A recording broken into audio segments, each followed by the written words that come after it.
Yeah, to those of you who don't know, I think my chat gave a very apt description of me. I am formerly #1 UK speedrunner, formerly top 10 in the world. Now more of a caster, commentator, analyst.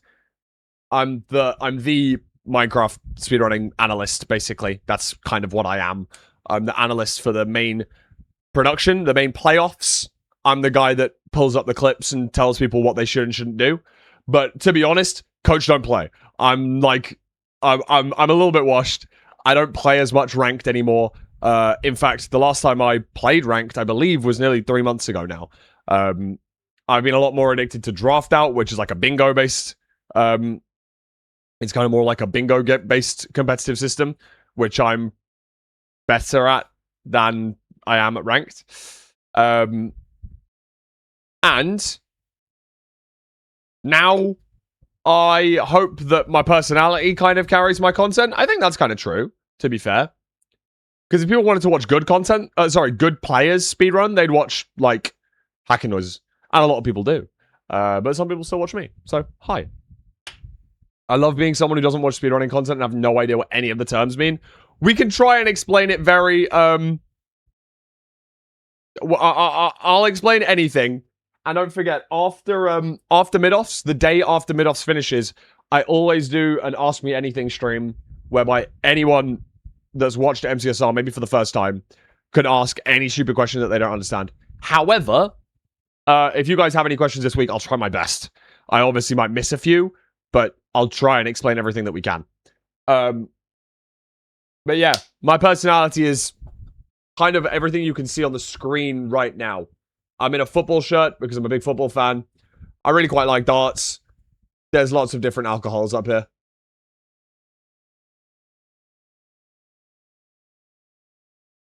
That's me. Welcome to Lewis Film Streams. Let me quickly put my fan on.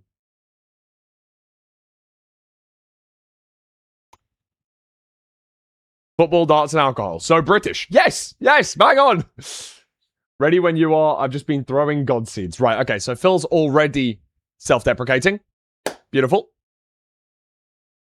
That's fantastic. Nothing changes.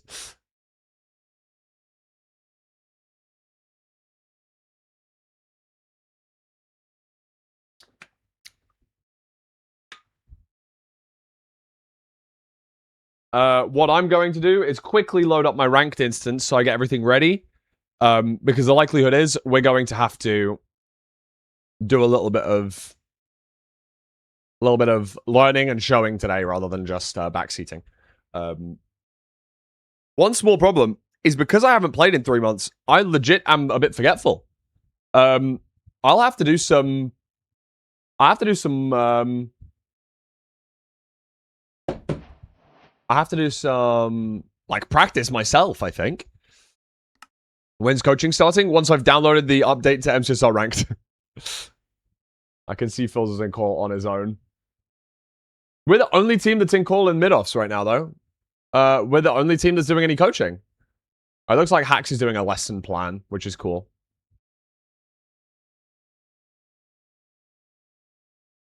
Yeah, they're all asleep. It seems like it.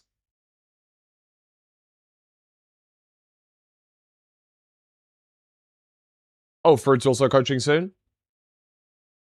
Ah, there we go. Green coaching soon. Don't ask me when, I don't know. Good job. Okay, let me just double check that this works.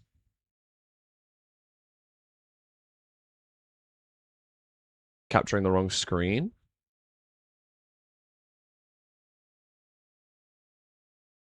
Okay, fantastic. Right, so I do want to quickly draft out a rough lesson plan.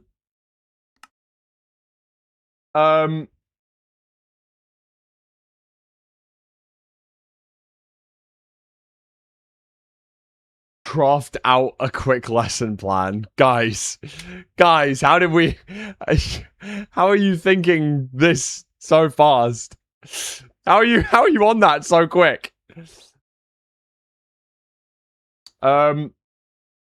All right. Let me just think.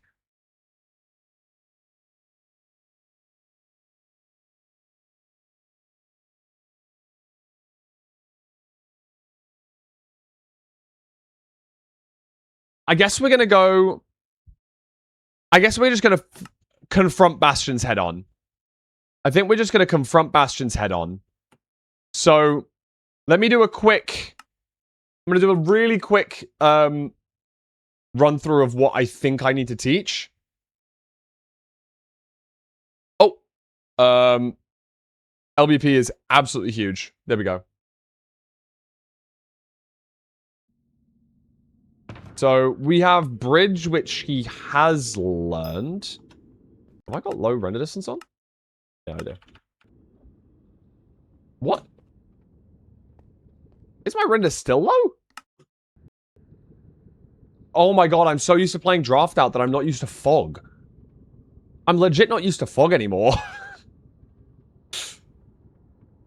I played so much Draft Out that it's in new version that the fog just throws me off and I think my render distance is wrong.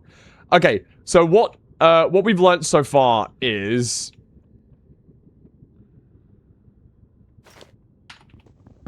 I presume just DK. Right, so...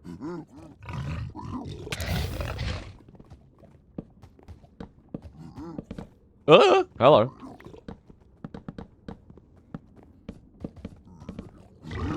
Oh, hello. I'm a little bit rusty this morning. Hello. Missed the jump. GG. So this is what he should know so far. I'll try my best, Blob. Promise. I'd be shocked if we don't get a sub 15 this week, to be fair.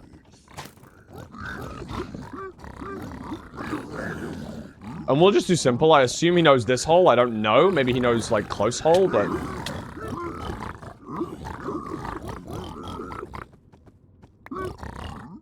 Like, we're gonna do it... I assume that Poundy's taught what Poundy knows, and Poundy's not very good at Bastions, so... Obviously, Poundy's you know, a sub-10 gamer in Diamond. Like, it's not... Yo, get up. There we go.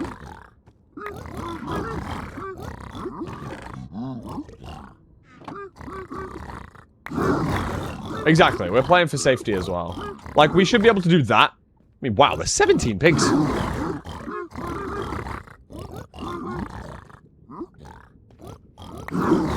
The full chatters have a name. Occasionally I call... occasionally they're called losers. But spelt L-E-W, like me. Like, yeah, like Lewis Fulham, you know?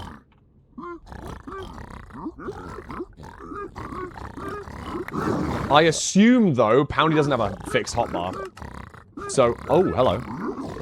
I'm gonna predict that we don't have a hotbar, like, set out like this. And this is gonna be really important. Do I teach him hotbar first? Do I teach him hotbar first? Chat, do we bring back PPBB? Pearl Potion bed blocks? We're bringing back PPBB? Yes! PPBB! It's back! It's back for part 2!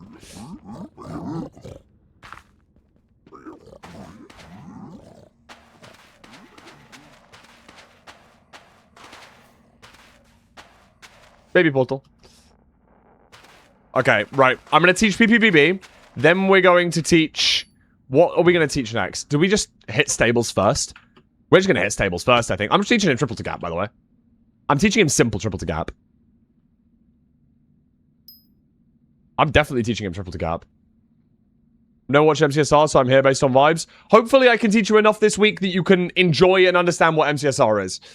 What I will quickly do is, for the brand new viewers that aren't super, Sweegie to gap? I don't know Sweegie to gap. I just don't know what it is. I know that I've heard about it, but I don't actually fully know what it is.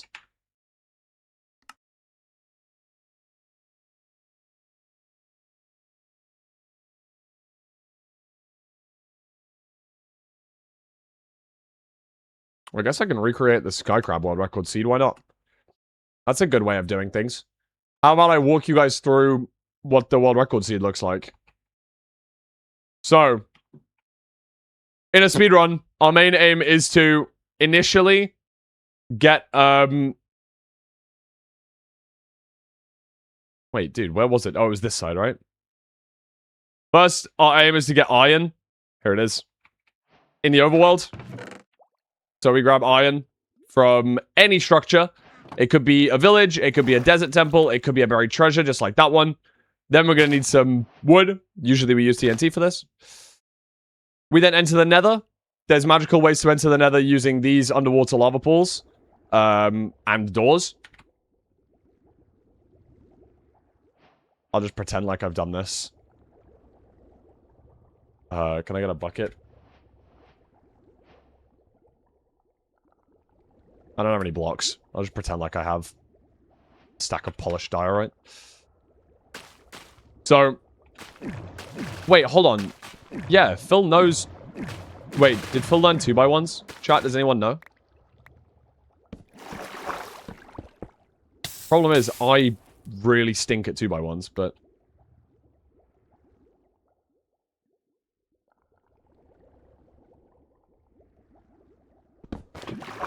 Oh, whoops. Oh, it's 5. Oops. Did he do 2x1s? Wait. Do I not have... Do I not have portal practice on this?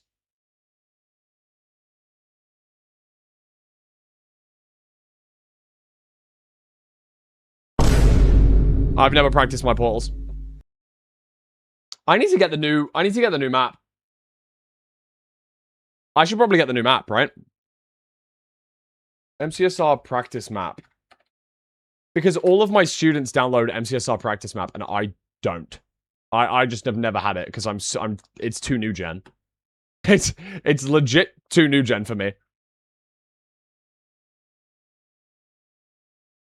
It's actually too new gen for me. I have all of the individual maps.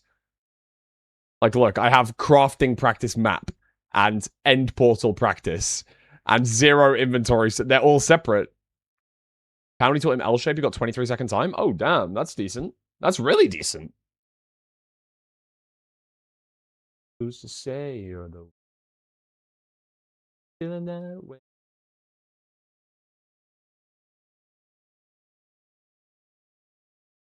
Girl who's been...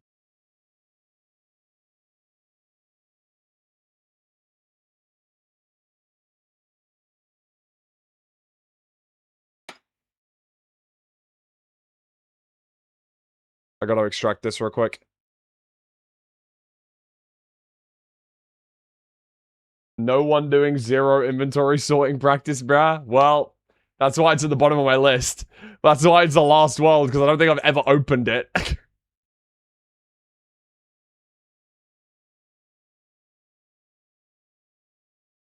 Imagine we do a no inventory setup 0. Dude. Oh my god, I'm looking at the... What do you mean 2 minutes to extract all the files? Bro. Let's go on the macaroni world. Oh, that's my Secret Santa world, by the way. To those of you who were here for a very long time, that's Automat's world that he gave me for Secret Santa. That has never been released. Never been released. Because he never released the video.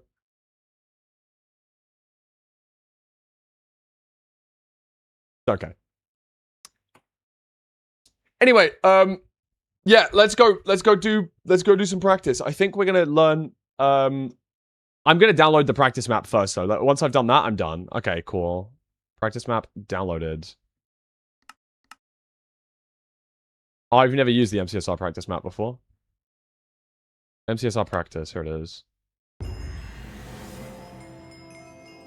Avoid a render distance higher than 16. Okay.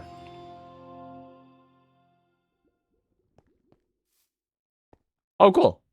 So it just has every map together, right? Is that the point? It has every map just stitched together? That's cool. Oh, wait, it's gonna have a weird inventory though, right? Yeah, like I don't even have an inventory. Look at this.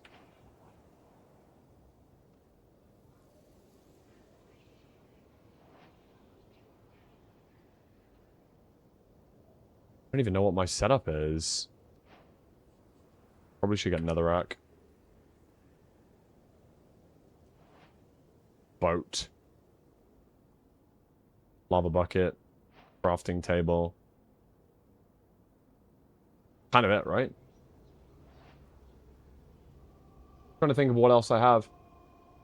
Or maybe just some, like, salmon.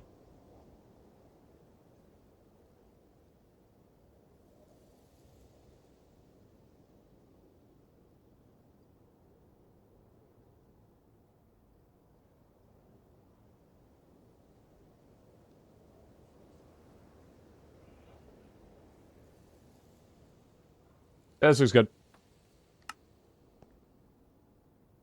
Arsenal 1-0 in 1 minute. Nice. That's cool. Alright, I'm gonna hop in call. Yoey. Hello. Hey, sorry, I kind of realized that I didn't even have the MCSR practice map, and I kind of wanted to have the same map that you would be practicing on. Yeah, no worries. I'm so unk that I had all of the maps separate. Like, rather than in the same map like the new gens have it. Kind of nice though. It's nice to be able to just TP around to the different ones without having to reload a whole new world. Yee. Oh, are you like mid run? Are you practicing? Right, fuck. I was just practicing the fucking Bastion thing, but I went too quick, too close to the sun. All right, hold on. Let me do this so you can see what I'm doing. I think I've already got OBS set up from. Yep. Oh, amazing. I'll go live in the Discord. Virtual camera. Boop. And boop. And then boop. Where is it? There it is. Okay. Beautiful. Can you see? Yeah, I got you. Amazing. Let me pop that out and just have that there, just in case. Awesome. Yeah, so let's see what you know. Why not? Yeah, I got taught a bit yesterday about these things, like trying to recognize them and stuff, and like the good towers and the shit ones. Mm-hmm. So like the good hole and the bad hole. Yeah. Okay. Cool. I want to know how Poundy kind of taught you it, because yeah, learning Bastions from Poundy is certainly one of the choices of all time. I'm joking. He's a very good coach. I wouldn't have picked him if not. Okay. Don't.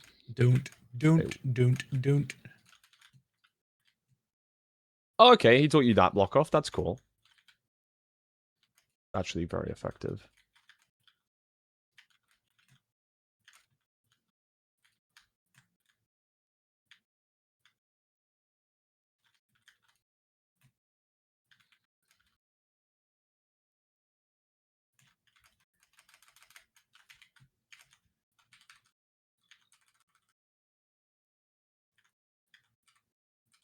Get in the fucking hole. We did only dig one down there. Oh, that's my bad. Yeah, that's all right. No, that's good. This is good to see that you know Donkey Kong. Now, in this situation, I don't really know why he taught you it for going left side if it was like a short tower, because we wouldn't be doing that. But that's it's fine. Like there's situations where maybe you just don't know what's on what side, but to be honest, we are more likely to be doing we're more likely to be going on the other side. This is the easier one to teach though. So I'm glad he taught you this as like a first one for you to get practicing, because Bridge Bastion there's kind of only two routes, and I'll teach you the other one next. I think that's he wasn't sure which right side route to do. That's fair, because I'm there's a few different ones, and I guess he didn't want to just assume that I would want to teach you one of them. Yeah, he didn't know which one you wanted, so he just told me the easiest one. He said that's perfect. No, he's good lad. Okay, we can mine a few less blocks here, by the way, in that situation. Oh yeah. Yeah, there's one or two. You can mine 2 less blocks than that. It's again, we're talking 1 second time save if you're mining 2 less blocks, but it could be helpful at some point. So.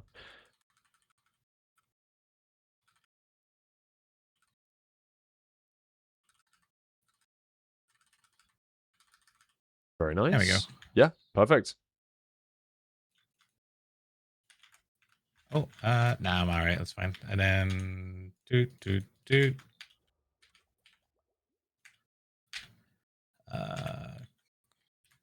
Bump.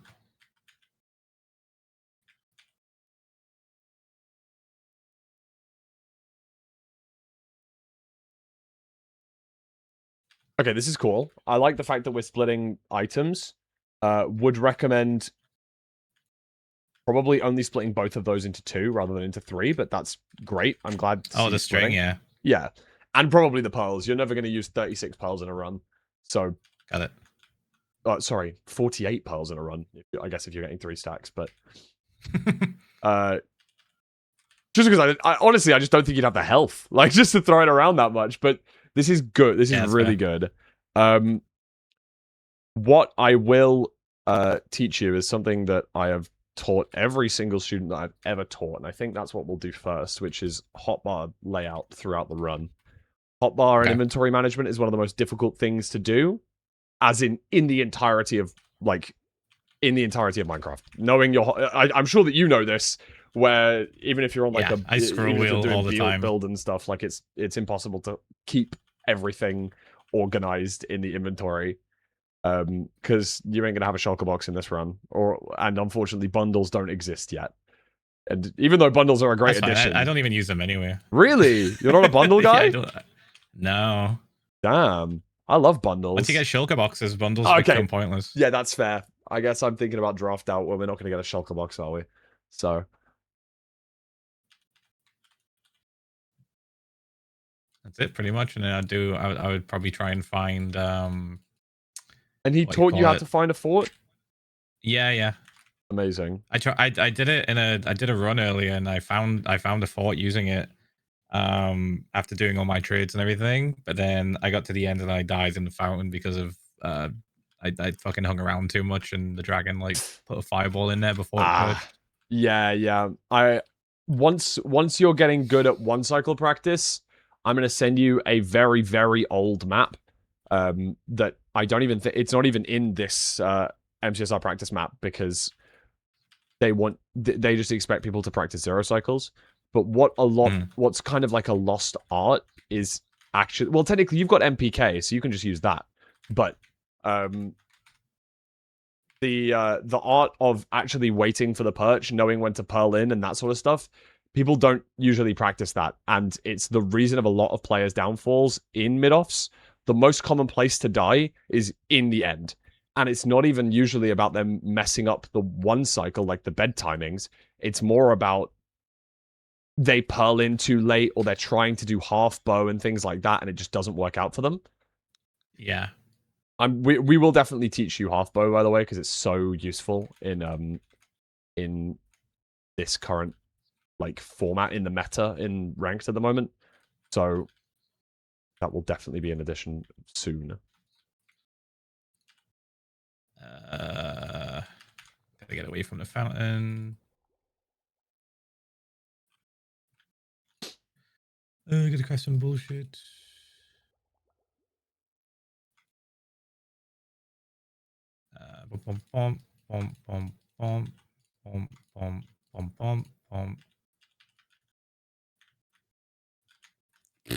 We will be crafted before the end, so that's fine. But it's always good to practice and stand away from the fountain as you're crafting. Well done.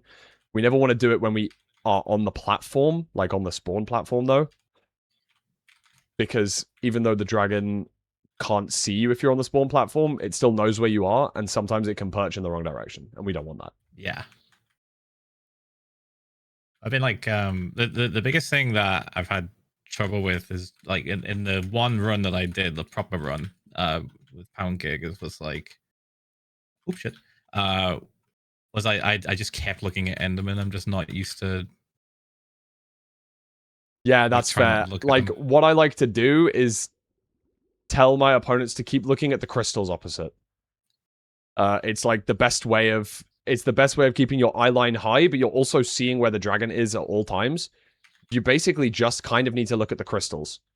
So you saw, like, Uh-huh. instantly as you ran forward there, you kind of realigned your eyes down with the Enderman, but looking at the crystals will allow you to keep an eye on when the dragon's going to perch, which it should do now.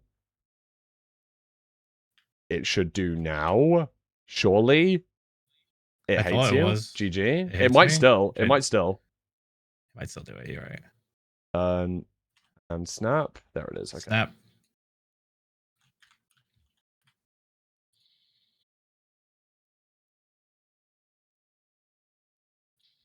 Too early. Yeah, way too early. Okay. Every single one So of it those beds said. was way too late, not too early. Oh, For what it's really? worth. Yeah. All right. But that's chill. That's good. It was Wait, a. Oh, you're an MPK. I love that. I love that. Yeah. Drop the pickaxe to reset. No, that's good. I'm glad that you are. I'm glad that you noticed about the Enderman, and that's going to be a problem because, like, it will always, unfortunately, be something that you need to remember to do. And obviously, I'll be in your ear telling you to do that sort of stuff. One thing that is really important that maybe you haven't come across yet, but does exist, is the concept of planar fog. So we have planar fog in Minecraft 1.16.1 because this is actually an extra mod that we're allowed to use, which you have.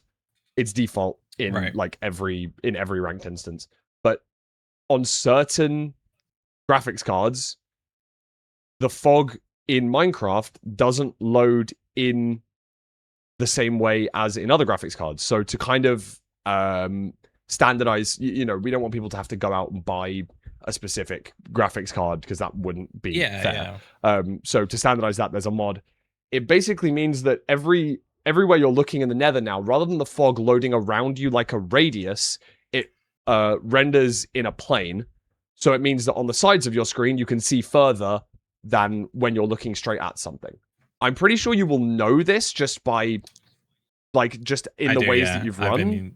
But like, I've been using it already. Okay, fantastic. To find shit. So like, you mean this, right? Hold on. You can wide macro for it as well, which I'm sure you've tried before. I have this already. Yeah, beautiful. One thing that I would recommend then is when you're in the end, to see when the dragon's going to perch, sometimes you need to not look at the dragon. You need to have where the dragon's going to perch to be up like the side of your screen. You won't need to wide macro in the end, but just having it on the side of the screen. Like if you're looking forward, you're actually kind of wanting to look diagonally. It's a little bit weird, but it's an interesting one. Oops. Boat. Okay, cool.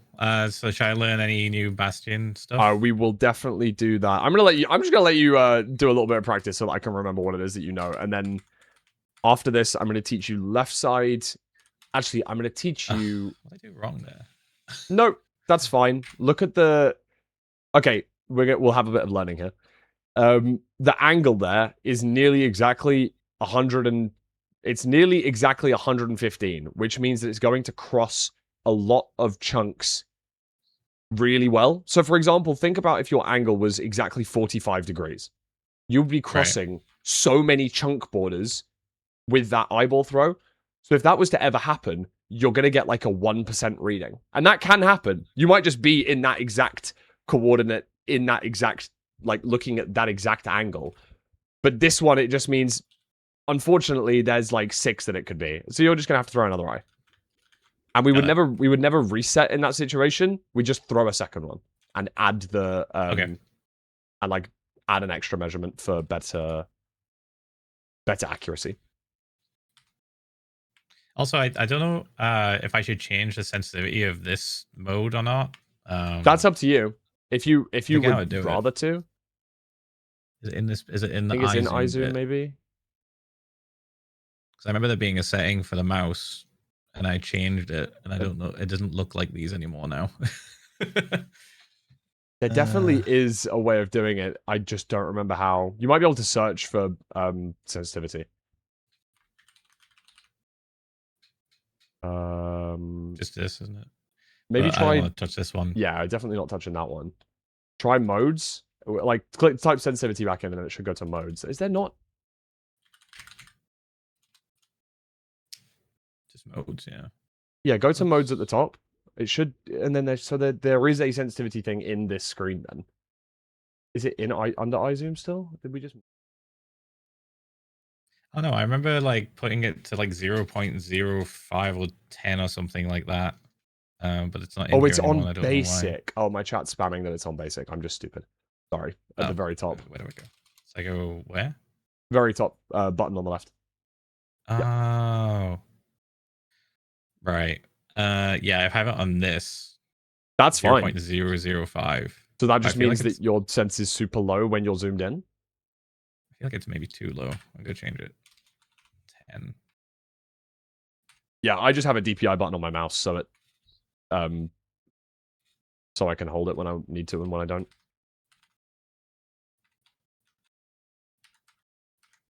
There we go. Cool. Very nice. So sometimes it'll just do that because it hates me.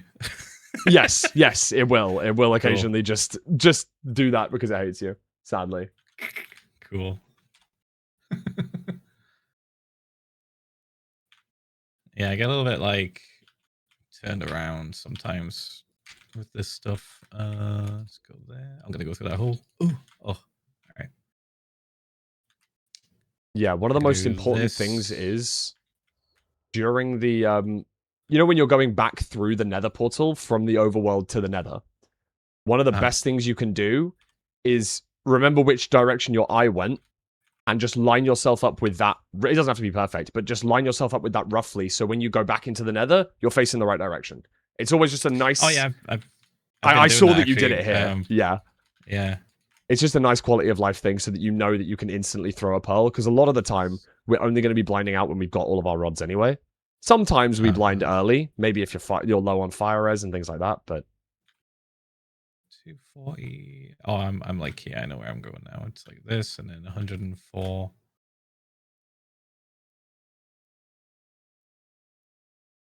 I get sniped.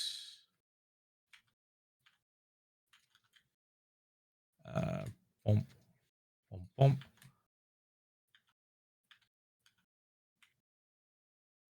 I need to be at like 40, right? Yeah. In this situation, we're not digging a 2x1 hole. If you're falling into lava or you're falling into you're falling somewhere, we're gonna pearl clutch. I trust you enough to be able to hit one hotkey, which I'm going to teach you. Yeah. No, that's the one hotkey I'm teaching you. It's gonna be wherever your pearls are, because it's gonna be the most important one. Apart from getting to your 1 or 2 slot, it's then your pearl slot. That's the most important one. Got it. Yeah, I have Q to get to this, and then I just scroll wheel up 1. Oh, that I guess works. But I'm gonna try and if there's one thing I can do. Oh, you have R as what? As 5? I have R as middle. Yeah. Okay. Just to get me like closer to the middle. It's where I put my blocks. That's good. Do you have anything on C or V? I have drop on C. Okay. Oh fuck. But do you have anything on X? I don't. I think it would be either maybe X or V that we might add. But that would be the only thing. Okay. I like that Poundy went for R on 5. That's good. Because it's closer than the 5 key by 1 place. Also, I'm pretty confident that you can reach 2 without scrolling. Your fingers are on WASD. You only have to move it up 1. You only have to move it up 1 slot to get to 2. That's true. I just don't use hotkeys really. I get that. I literally had to force myself to use Q for hardcore, so I knew I could just get to my weapon immediately if I needed to. That's good. But for everything else, I just scroll. Okay. It's totally fine for you to scroll, and I'm not going to try and unteach scrolling, but there's going to be some situations where you need to get to a pearl quickly, and I think that we're going to have our pearl in our 9 slot most often. Right. And so we might add X as 9. And that's right. It's just because it's your dominant. It's like your pointer finger is right next to that button and it's easy to get to. That preemptive spike behind looked good, by the way. It did. So, I know. I was like, yeah, I thought, there's like a really good one there. It was like 50. That's the this one. way. I think we're gonna go bottom left and then behind. Maybe this way. Could be. No, I'm trusting what you said. I'll go back. Ooh. So this way? Yeah, bottom left down here. I'm going straight through this iron door and then hopefully left a bit more. Oh, we are somewhere. That's for sure. Probably too deep. Yeah. Yeah, in this spot, I'd rescan again. Oh, okay. Cool. It's, I'm noticing you don't have subtitles on. Nope. I just use my ears. Should I turn subtitles on? I feel like it'll just be too much going on because my GUI is so fucking massive. Is your GUI 4? Okay, that's interesting. Yeah, I don't think it'll be that manic, though. Basically, every pro speedrunner has GUI 4. I'm just a widow and use GUI 3. Right.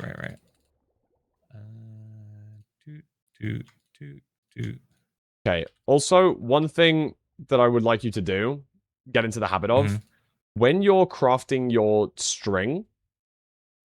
when you're crafting your wool, like even...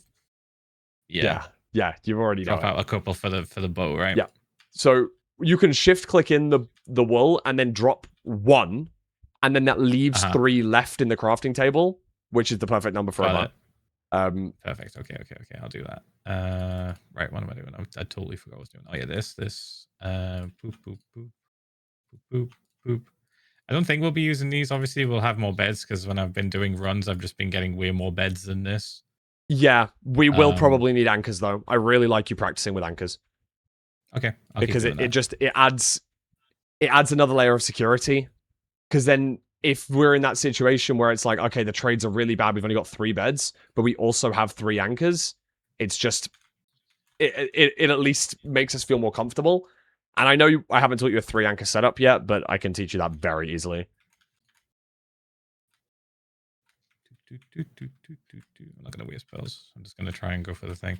Yeah, the anchor thing is the thing I'm confused about usually. Do I still treat it like a bed in terms of like It's exactly the same as a bed. When the head hitbox is above the anchor, we go for it.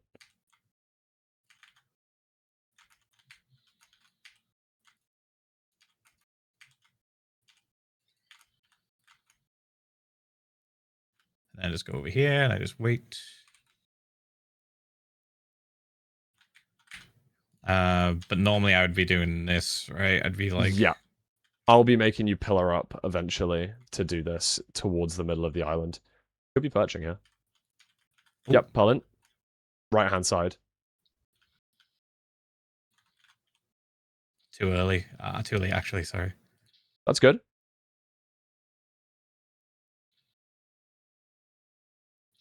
Oops. Oh, double click at the end. That's chill. Yeah. We're going to do a lot of end-to-end practice with MPK. This is good. Measuring is quality. We will be shooting out crystals every time anyway. So if there's ever something that goes wrong like this, 6 plus of the crystals will already be gone and we'll be able to just get the last few. But in this situation, whenever you don't kill the dragon, the one thing I want you to drill into yourself, never jump. There will be one exclusive situation. I know. Bad. Yeah. You can't crit the dragon, by the way. It's like it's immune to critical hit damage. It doesn't actually add any damage. Yeah. So jumping actually does nothing. But yeah, 9 times out of 10, whenever you're doing this, it will just Ow.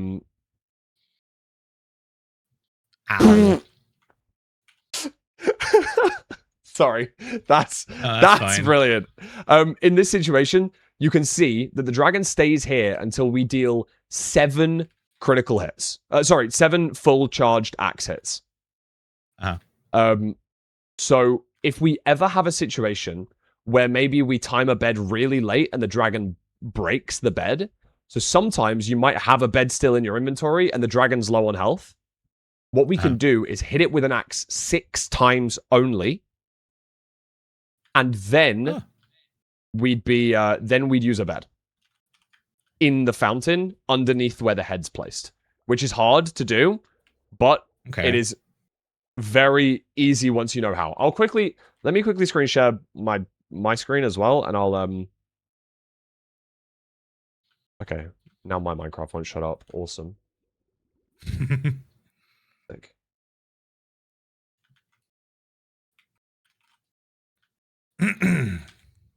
Let's quit out of this. All right. Oh. I'm gonna do virtual cam like you did because I think that's smart. Yeah, funny enough, I didn't have virtual cam installed. You know, you have to like install a regular version of OBS before a portable version to get the drivers for virtual camera. What? Yeah. No, I didn't know that. Because I use portable all the time because it's so good. Okay, Like, yeah, I don't even know what that is, wherever I bro. want. I'll be honest. I'll be so honest. Oh, it's the best. Okay. It's just like a different version of OBS? Kind of. Basically, what it does is it allows you to just take your entire OBS setup anywhere you want and just have it on a flash drive. Oh, And then that's if your cool. like hard drive breaks or whatever, you've got a backup of it, and you can just have all of your scenes, all of your like settings, everything. That's sick. I didn't know that. I did that ever since my PC like fucking killed itself. GG. I was like, oh sweet, let me just future proof this now. Okay, so I'm gonna try and intentionally time the beds wrong, so that the dragon will be alive on not very much health. Here we go, perfect. Dragon's not alive on a few bits of health. I don't have an axe, but pretend this is an axe. What we would do is hit it 6 times. Also, notice here where I'm clicking the head hitbox. This is all trigonometry. It's all maths. But the green line here is going to be the closest part of the hitbox to you. So what I always do is line your crosshair up on the green line, and if you can't hit it, this is a problem, right? This is what you would instantly do. What you're instantly going to want to do is jump. And if you jump, occasionally it can hit you and go wrong. In this situation, it's really niche and very rare. We place a boat and walk on it. Whoa, that's so because that's it's so niche. Because it's basically a half slab, right? Yeah. Without having, but we're always gonna have a boat, and this is the way we can get onto a boat and then crouch and then hit it because we're a little bit closer now. And it, oh, I didn't mean to break. Sorry, my fault. My fault. I'll put the let me repair. Otherwise, people are gonna get mad at me. Yeah, that's that would be our method, right? Let me actually change this to be an axe now so that it's realistic. Wow, it's perching very high. That's very helpful. Thank you.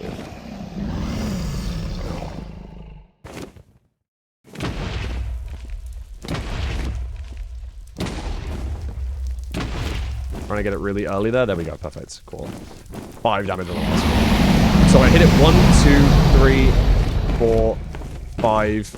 I don't have a block. I'll just pretend like I've got a block. I've hit it 6 times. I stand behind the block like this. I place it under the head. Hopefully it doesn't move. And then I detonate it. Oh, nice. So it's when you know, in that specific situation, let's say the dragon breaks the bed or something, but you have one more bed, you can hit it 6 times and then use a bed on the floor while it's perched. So if you've ever got a situation where it's like, oh, I forgot I had like a yellow bed in my inventory from a village or something from really early on in the game, and you just didn't see it and you didn't pull it out of your inventory, you can still use it afterwards as like a backup. Cool. Which is really nice. While we're on this, what I'm gonna do is quickly, I'm giving you lecture number 1 of Team Fulham. It is done to every single one of my students, and it has never failed me. You're gonna learn one thing from this, and that is every single Minecraft speedrun is the same. So, welcome to the actually like the only presentation that I ever give, and I think my chat quite enjoy it at this point. Hopefully it should work on virtual cam now. Yeah, I see it, yeah. Okay. This is a Minecraft speedrun. This is playoff season 7 semi-finals. Loki versus Hacks, 2 of the best speedrunners in the world. Now, it's the same seed, they're neck and neck, but what is like the only difference between these 2 runners right now? This is interactive. You can answer. I promise. I won't get mad if you get it wrong. Hotbar. Ding, ding, ding, ding, ding, ding, ding. Their hotbar is different. You got it. No, that's the only thing. Now, although it looks different, they're functionally the same, effectively. They both have their tools, their bucket, their boat, their flint and steel, and some blocks. Right now, we are, unfortunately, in a tiny bit of a different space because Hax is about to pick up this door that he just broke, and Loki already has picked up the door. That's why, obviously, he's got the door on the bar. But, you know, they're effectively the exact same, just in different orders, because it's comfortable as to where they know where they keep their items. Now, I know you don't hotkey, and this is more important when you do hotkey. However, it's still so important to have a hotbar where you know where things are, because we like having flexible slots, but a lot of the time you'll realize in Minecraft speedrunning, there's actually not a lot of flexibility. It's the same thing every time. Yes, we're in a different seed. Yes, we might have a village this time. Yes, we might have an ocean, but it's always overworld, bastion, fortress, stronghold, end. That's what happens every time. And we have a hotbar layout for pretty much every split of this run. So in the overworld, that is tools, boat, bucket, blocks, flint and steel. You don't have to remember this. You don't have to remember this at all. It will just be natural. Also, in the overworld, your inventory is the cleanest just because you have the least stuff. So you'll end up with this anyway. But what we like to do is always keep... I really like Loki's hotbar for this example. I'm kind of spoiling the end of the presentation, but pretty much, I like the first 4 slots of this hotbar. Just remember that. Tools and boat. Okay. There we go. Now we're in the Bastion. Okay? Let's say we've entered the Nether. Woo, woo, woo. It's done the whole portal animation. We've done our scan. We found our Bastion. Boom. We're in the Bastion. We're in the same place. Again, Loki and Hax, literally neck and neck. This seed was really, really cool. Once again, they're effectively very similar. Tools, boat, blocks, and in this top bar, we also have food, gold, and lava. Food is really nice. Are you an offhand food kind of guy? I have been doing it more with the speedrunning stuff, yes. Awesome. I'm an offhand food kind of guy, so I will probably kind of encourage that. And now I will encourage that all the way up until the end dimension, because the worst thing we can do is try and eat food in our offhand and mistakenly have a bed in our main hand and then place the bed and blow ourselves up. It won't be the first time that that's happened. Your coach may have done that multiple different times, but that's what I'm also here for. So I'll remind you not to have food in the offhand in that situation. But this top bar is slightly better because we have gold to distract piglins, lava to kill hoglins or piglins if we really need to, and food in case we take damage. It's slightly nicer. In the Bastion, we need tools, boat, blocks, food, gold, and if we can, a lava bucket. This is really important because a lava bucket's very useful in the Nether. Obviously, a water bucket is entirely useless in the Nether, alternatively. So when we're going through our portal animation, you know those 4 seconds that you can't skip? What we always do during that is grab a lava bucket. Whether we're underwater, whether we're in the, whether we're entering from a desert temple or a village, pretty much every time we'll want to be entering the Nether with a lava bucket. Super duper helpful. Okay. Now we're leaving the Bastion. Okay? We've done our trades. Pigs have given us everything we need. We're going to the fortress. Look at these guys' hotbar. First and foremost, they are in the same spot. Loki is, like, here, and Hax is here. They're literally going the same... They were neck and neck during this scene. I think it was a really cool scene. And it was really easy for me to grab screenshots of the hotbar. But right now, you can see... Loki already has fire res. Hax actually also has fire res, but he put another one on the bar. So let's pretend that Loki had a fire res on the bar. So I just photoshopped it in. This is almost the exact same hotbar. You can even see it is the same hotbar, except there's 1 pearl difference and 1 block of gravel difference. They've legit used like the same number of blocks. They've got the same tools, same everything. Yeah. And the really important things are, again, tools, boat, and now, obviously, when we're in the Bastion, we have so many more trades. Our inventory is chocked full of stuff. The important things are pearls, fire res, food, bed, And specifically, usually I say blocks, but in this situation, it's soul sand and gravel. Mhm. I'm sure you know why, because you watch enough Minecraft speedrunners. Yeah, soul sand for the what you call it, the blaze beds, like clearing, like you put soul sand down because blazes get stuck on it. True. They go really slow. Little bonus there as well. If the blazes ever light fire on the soul sand, so soul fire, the blue one, that actually gives off less light than normal fire. So you don't have to clear it. It doesn't block any blaze spawns. Okay, cool. Obviously, you will clear it because if a blaze rod drops into the fire, that sucks. But at least it doesn't block the spawn capability, which is really nice. Yeah, that's the main thing we want. But this Bastion hotbar is what we're going to have every time. I'm going to drill in one analogy. You're going to remember it. Every single one of my students has always remembered it. But we're going to learn that in just a second because I forgot the ordering of this presentation because I made it like a year ago. What's in every bar? What has been in every single hotbar? This is the overworld, the Bastion, and leaving the Bastion. Tools, boats, blocks, and food, pretty much. Or like... Bang on. Tools, boat, food, and some sort of block. Obviously, we kind of had leaves here, and then we got soul sand and gravel. At the bottom here, you can see that I've wrote the letters PPBB. They're very important. You will remember them. This is the best. PPBB. P for pearls, P for potion, B for bed, and B for blocks. We will always have pearl, potion, bed, blocks. PPBB. It will be in every hotbar when we're leaving the Bastion. Okay. Why is this the best? Well, here's me from 3 months ago, or actually 12 months ago, to explain exactly why. Wow. Interactive presentation. Whoa. As we're ready to leave our Bastion, that means that we have our first slot completely Hopefully you can hear this. Can you hear this? I can, yes. Okay, cool. Tools, boat, and our food in our offhand.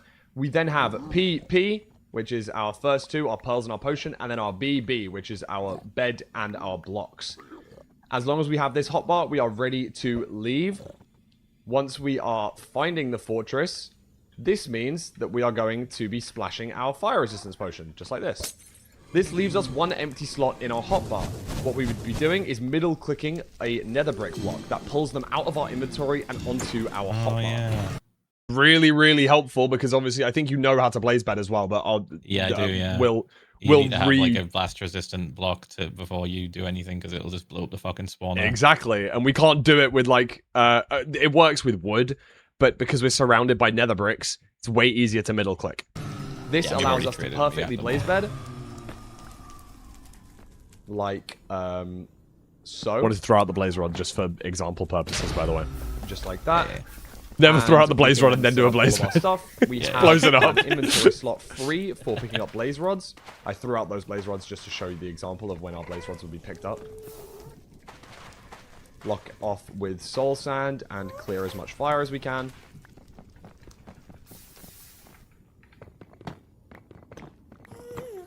Can we spawn, please? Thank you. Can you drop me a rod, please? Alright, and we got our first rod. Once we're happy with this, we then replace the nether bricks with our obsidian. We can build our portal, like so. And, usually at this point, I like to replace our shovel with our flint and steel. Because it's very rare that we're going to need our shovel for the rest of the run. Once we have all of our materials ready, we've got our 6 blaze rods. That was a smooth cut, no? Magically 6 blaze rods. Ready for the overworld. When we have done our measurements, we do our boat eye, Oh, it's this direction. Okay, fantastic. We need to make sure that we have our pearls on our hotbar as well as our eyes of ender. Do our measurement, grab our boat, grab the eyes back, and as we go through the portal, splash your fire resistance first. Every time we go back through, we want to be ready to splash a fire resistance, and then we can middle-click the portal to get the obsidian out of our inventory. That means that to head to second coordinates, we have our pearls ready, and our second portal materials with our obsidian and our flint and steel. There you go. It's kind of just the importance of middle-clicking, saving us a lot of time about worrying about opening the inventory, where's our stuff, blah, blah, blah. So, having the ability to have a consistent bar for the end of the run is so useful. So, as if I shut up me. So going back to here, this is the bar that we want to remember. Every single time we're going to have tools, boat, food. And when we're leaving the bastion, we PPBB. Pearl, potion, bed, blocks. This also encourages you to craft one bed at minimum before leaving the bastion. So we don't have to worry about, oh, we have to blaze bed when we get there. It's like, no, we've already made the bed. We're going to get straight to the spawner, blow it up so we don't lose any time waiting for the blazes. Because if it takes us time to get to the spawner and it's like, oh, damn, we got to get all the way to the spawner. Then when we're there, we're waiting. So then the blazes are spawning around us while we're making our bed, and they're not spawning at peak efficiency. Our opponents might have already cleared out the spawner, so they're getting more spawns, so they can leave earlier. We don't want that. So we want to be able to get straight to the spawner, blaze bed straight away. PPBB. And from that, I'm going to teach you another Bastion, because Bastion is going to be super important. So let me change my virtual cam. This. Can you see that? Is that show? Mm-hmm. Amazing. So what you've learned so far is bridge left side. I think I have some sort of loadout. Yeah, that's fine. Bridge. Let's just always spawn at the chalice. And let's do single and triple, just so that we know that it's a situation that we want. Let's give ourselves terrain, actually. Cool. Okay. So in this type of bastion, you can see that we have a small left and a big right. Yep. We would want to go to the right-hand side in this situation. Okay. Because it's taller, that basically means it's going to have more piglins. More piglins mean trading faster. Faster speedrun is good. I think that makes sense, right? Yeah. So in this exact situation, we'd mine out our gold blocks. I'm just going to give them to myself because I can't be bothered to mine the cutscene. I know that Poundy won't have taught you this, but a really cool way, obviously, to avoid... Oh, I was going to make a... Let me make a... Oh, the flint and steel knockback reduction thing. Yeah. It's a little bit... It's buggy and not super easy to do at first, but it's really lenient. So if you do it too early, it's fine. It still reduces some knockback. I'm going to let this guy come towards me. See, I did it way early there, and it knocked me back a tiny bit, but it still reduced it by quite a lot. There we go. So that's like a complete nullification of the knockback. You just do it just before it hits you, and then it prevents some knockback. So, when we know we're going to the right side, what we're going to be doing is... we're going to be finding this L shape here. It's already pre-placed, and it's elevated. That's really nice. On the same way, we go all the way to this block at the back for the left-hand side. We're going to these blocks for the right-hand side. It's quite nice.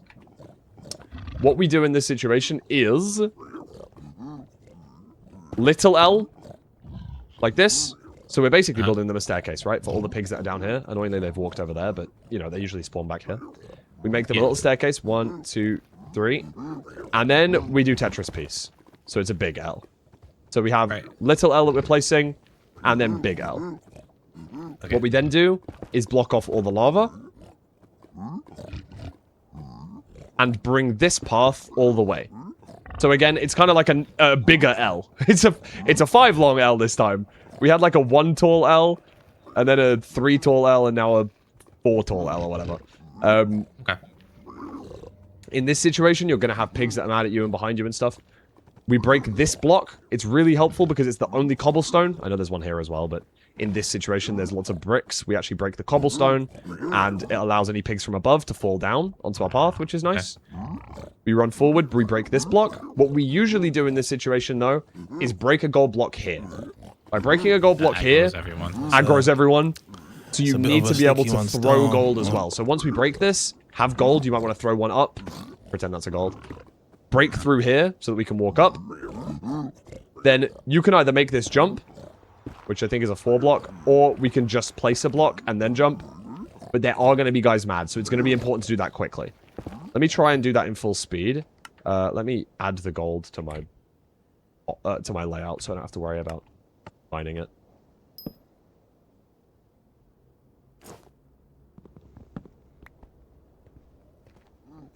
Oh, look at this. Helpful no hoglin seed. That's nice. So we're coming here. Little L. Big L. Block off the lava. Break the cobblestone. Aggro the pigs. These guys are going to get mad, so I'm ready to throw my gold. I can throw another gold. I then need to make this jump. Connect the bridge. And then use the hole. Got it, okay. So it's from this point, it's the same as the other, you know, as the other side of the bastion. Don't forget, I don't know if Poundy taught you this, but, wait, hello? These guys are stupid? Alright, let me just make sure I throw the gold in. These guys don't like looking at the gold. You can see down here, there's, on this staircase, there's like a 2 tall stair, which they can't get up. That's why he was mad at me a second ago. What we would do from the top is, you want to reach down and break this block. So, let me pretend like I'm back up here. We've got all our pigs in our hole. We can reach down and break this block. This now allows that angry pig to be able to walk up freely. If I'm the angry pig, go, go, go. We would also, rather than making him go the long way around the pillar, it's kind of annoying, we can place 1 block here, and then they can path straight up to us. Got it. Okay. So, again, I'll try and do that full speed.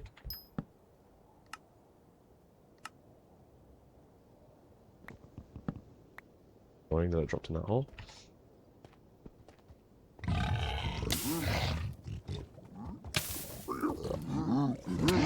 Yo. Ah, hold on.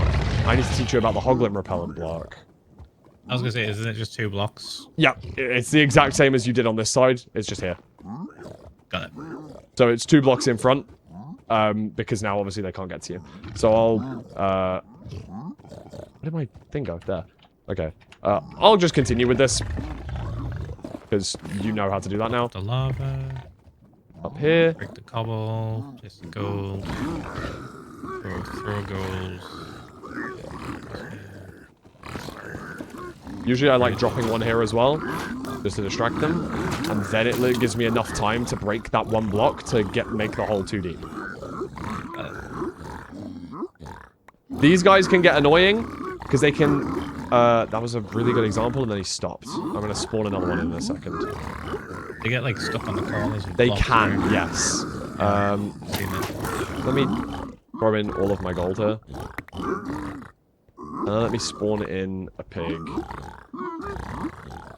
Piglet.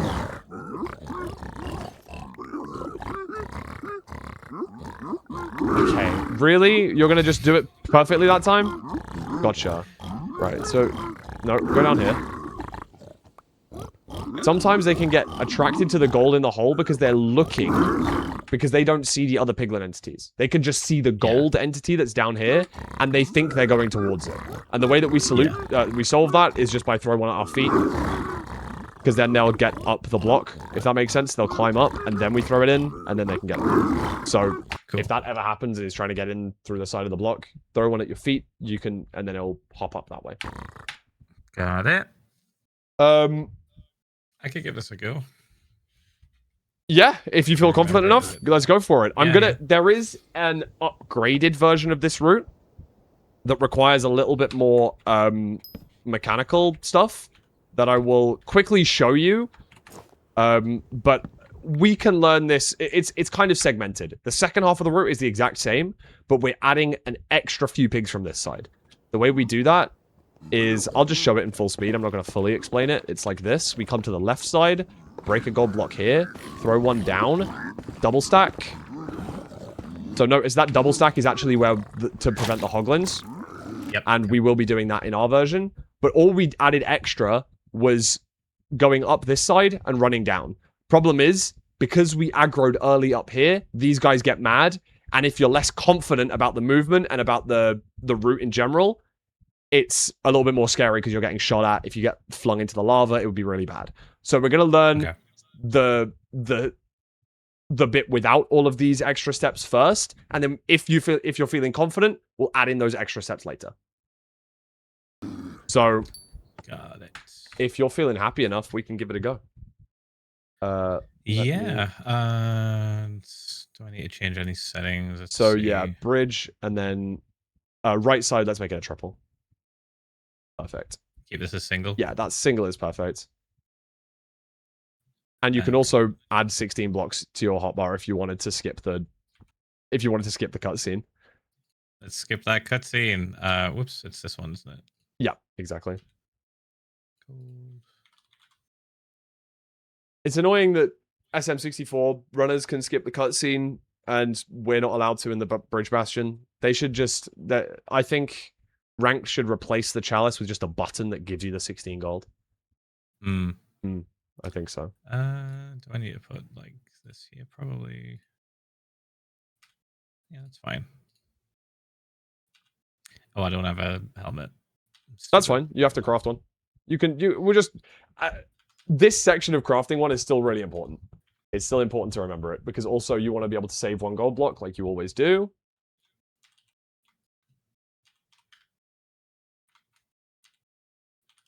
Gold block on bar as well. Amazing. It's like this. Whoa! Nice. Thank you. And then it was this, and then pump.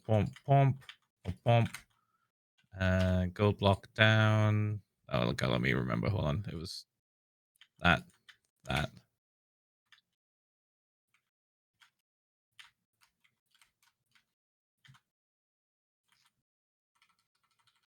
That is a really good start, and we didn't die. We made 2 slight hiccups. Yep, that's one of them. Yeah, just connecting those. And also, when you broke the gold block, we forgot to break the cobblestone above us. That's it. Oh, yeah. Apart from that, literally perfect. And that's the first time you've ever tried... this route's called Crack Smoker, by the way, if you wanted to remember that. Just thought I'd let you know. Why? I'm not really sure. Bridge Bastion have quite a few drug-related route names, and I think MCSR is probably the most, or like the least likely community that has any involvement in drugs whatsoever. Do you think that Curryway knows what a drug is? Like, I don't even think that's... I don't think so. No, I don't think so. Oh. All right, cool. That's chill. Best thing we can do in that situation, or like, to try and stop that from happening, once you've placed the Hoglin repellent blocks, jump onto where you want to place your next blocks and build it underneath you. So kind of like stack up onto the first L rather than like placing it from a distance. I hope that makes sense. That might be over-explaining. Toot.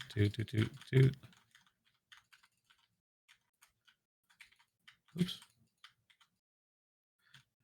Break this. Bump. Whee! And we're going. Not ready yet. Hole's not ready yet. That's good. No, this is good. This is really good. All right. When we connect the bridge, make sure to throw a gold. That's your one mistake there. My chat's saying, why isn't he hotkeying? I wonder why. It's those who know, bones, dude. It's not in my bones. It's not in the bones. It's okay. It's okay. It's not in there. I don't do it. I don't do. Oops. That. Okay. My bread.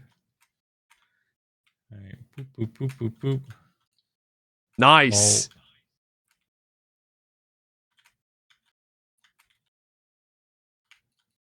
Oh. Oops. Wrong. This and then this. Nice. Yep. And then break this. Boop. Break that before I do this, and then this. All right. Am I forgetting anything? No. Not yet.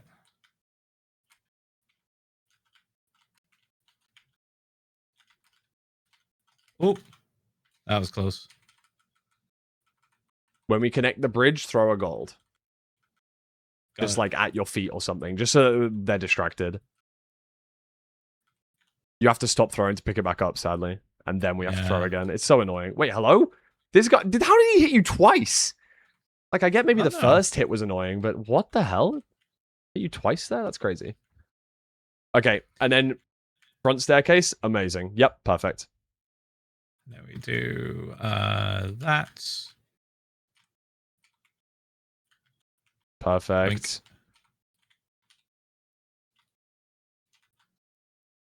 Hello, mate. You're late to the party. Cool. Perfect. All right. 15 pigs. Very good. Very, very, very good. All right. If you don't mind for 1 sec. Oh, actually, I'll let you do PPBB real quick. Oh, yeah. Hold on. That was insanely fast learning. Like, the fact that we learned that instantly was awesome. PBB. So it was like potion, pearl potion, bed, blocks. Boom. And boom, boom, boom, boom, boom, boom. Get these out of my inventory. Oh my god. If you really want to clear inventory space, best place to do it is into a chest. That's right. Oh, they're mad. Yeah. Okay, wait, hold on. I guess maybe not when they're... maybe we do that before they're done trading, so that then they're not mad. Not when I'm right in front of them, I guess. Maybe, right.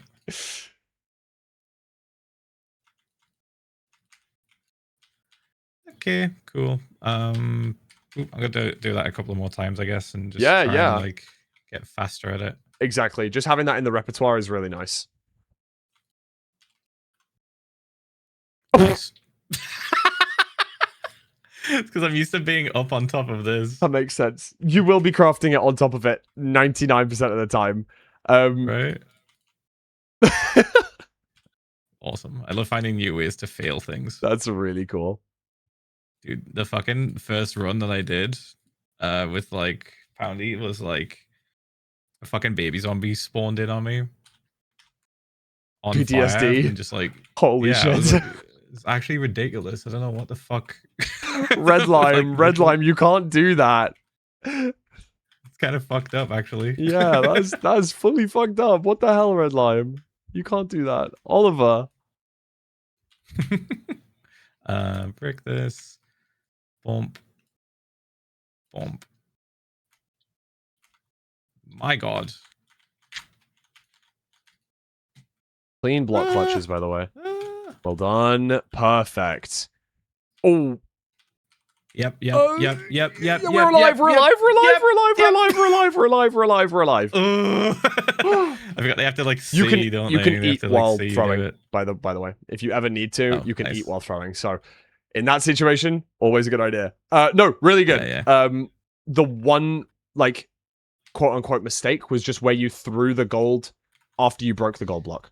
I have to like throw it here, right? Yeah, you can drop it at your feet. You can drop it at your feet, so as long as they can see it, because you threw it kind of behind the block, they just had no line of sight with it. Got it. So dropping it at your feet works well because you also pick it back up, meaning you don't lose a trade. Because sometimes they can just get that trade. Maybe it's pearls, maybe it's obsidian, maybe it's important, and they could throw it into lava or just like leave it there because you're never going to be going back down that staircase. You know what I mean? Yeah, got it. Do. Oh no, I'm really on fire. Ugh. We may have forgotten to make a helmet on this run anyway, so it's a good reset. Shit. No, it's good. It's a good reset. I feel like if I'm up on the chalice, I've kind of already like known I need to craft. Yeah, everything. 100%. Like, just feel like I'm down here, not really in the right spot. Yes, Poundy, he did.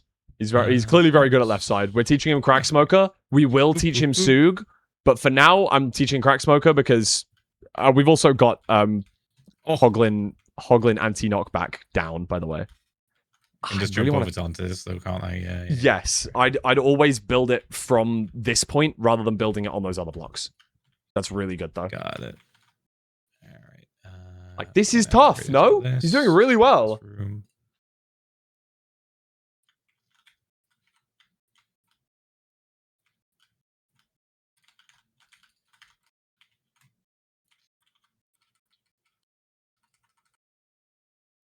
Even though he is an awful scroller, filthy scroll wheel user, apart from that, very good.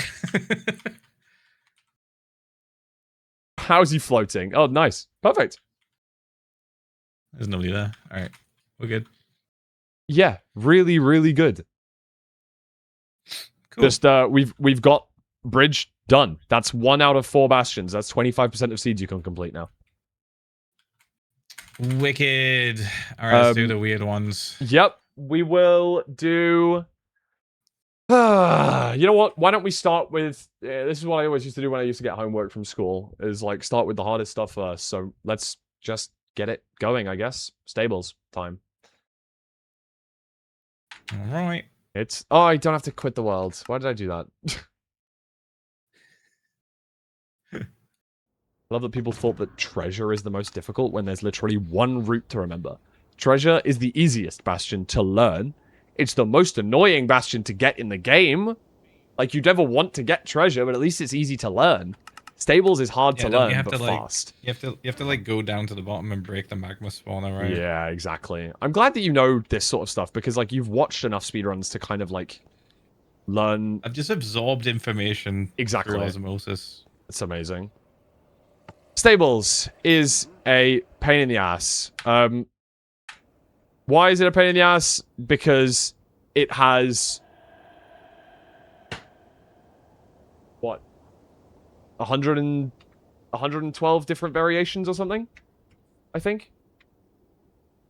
In ranked, it only has like 96 or something, so that's fine. But Still a lot. Still quite a lot, exactly.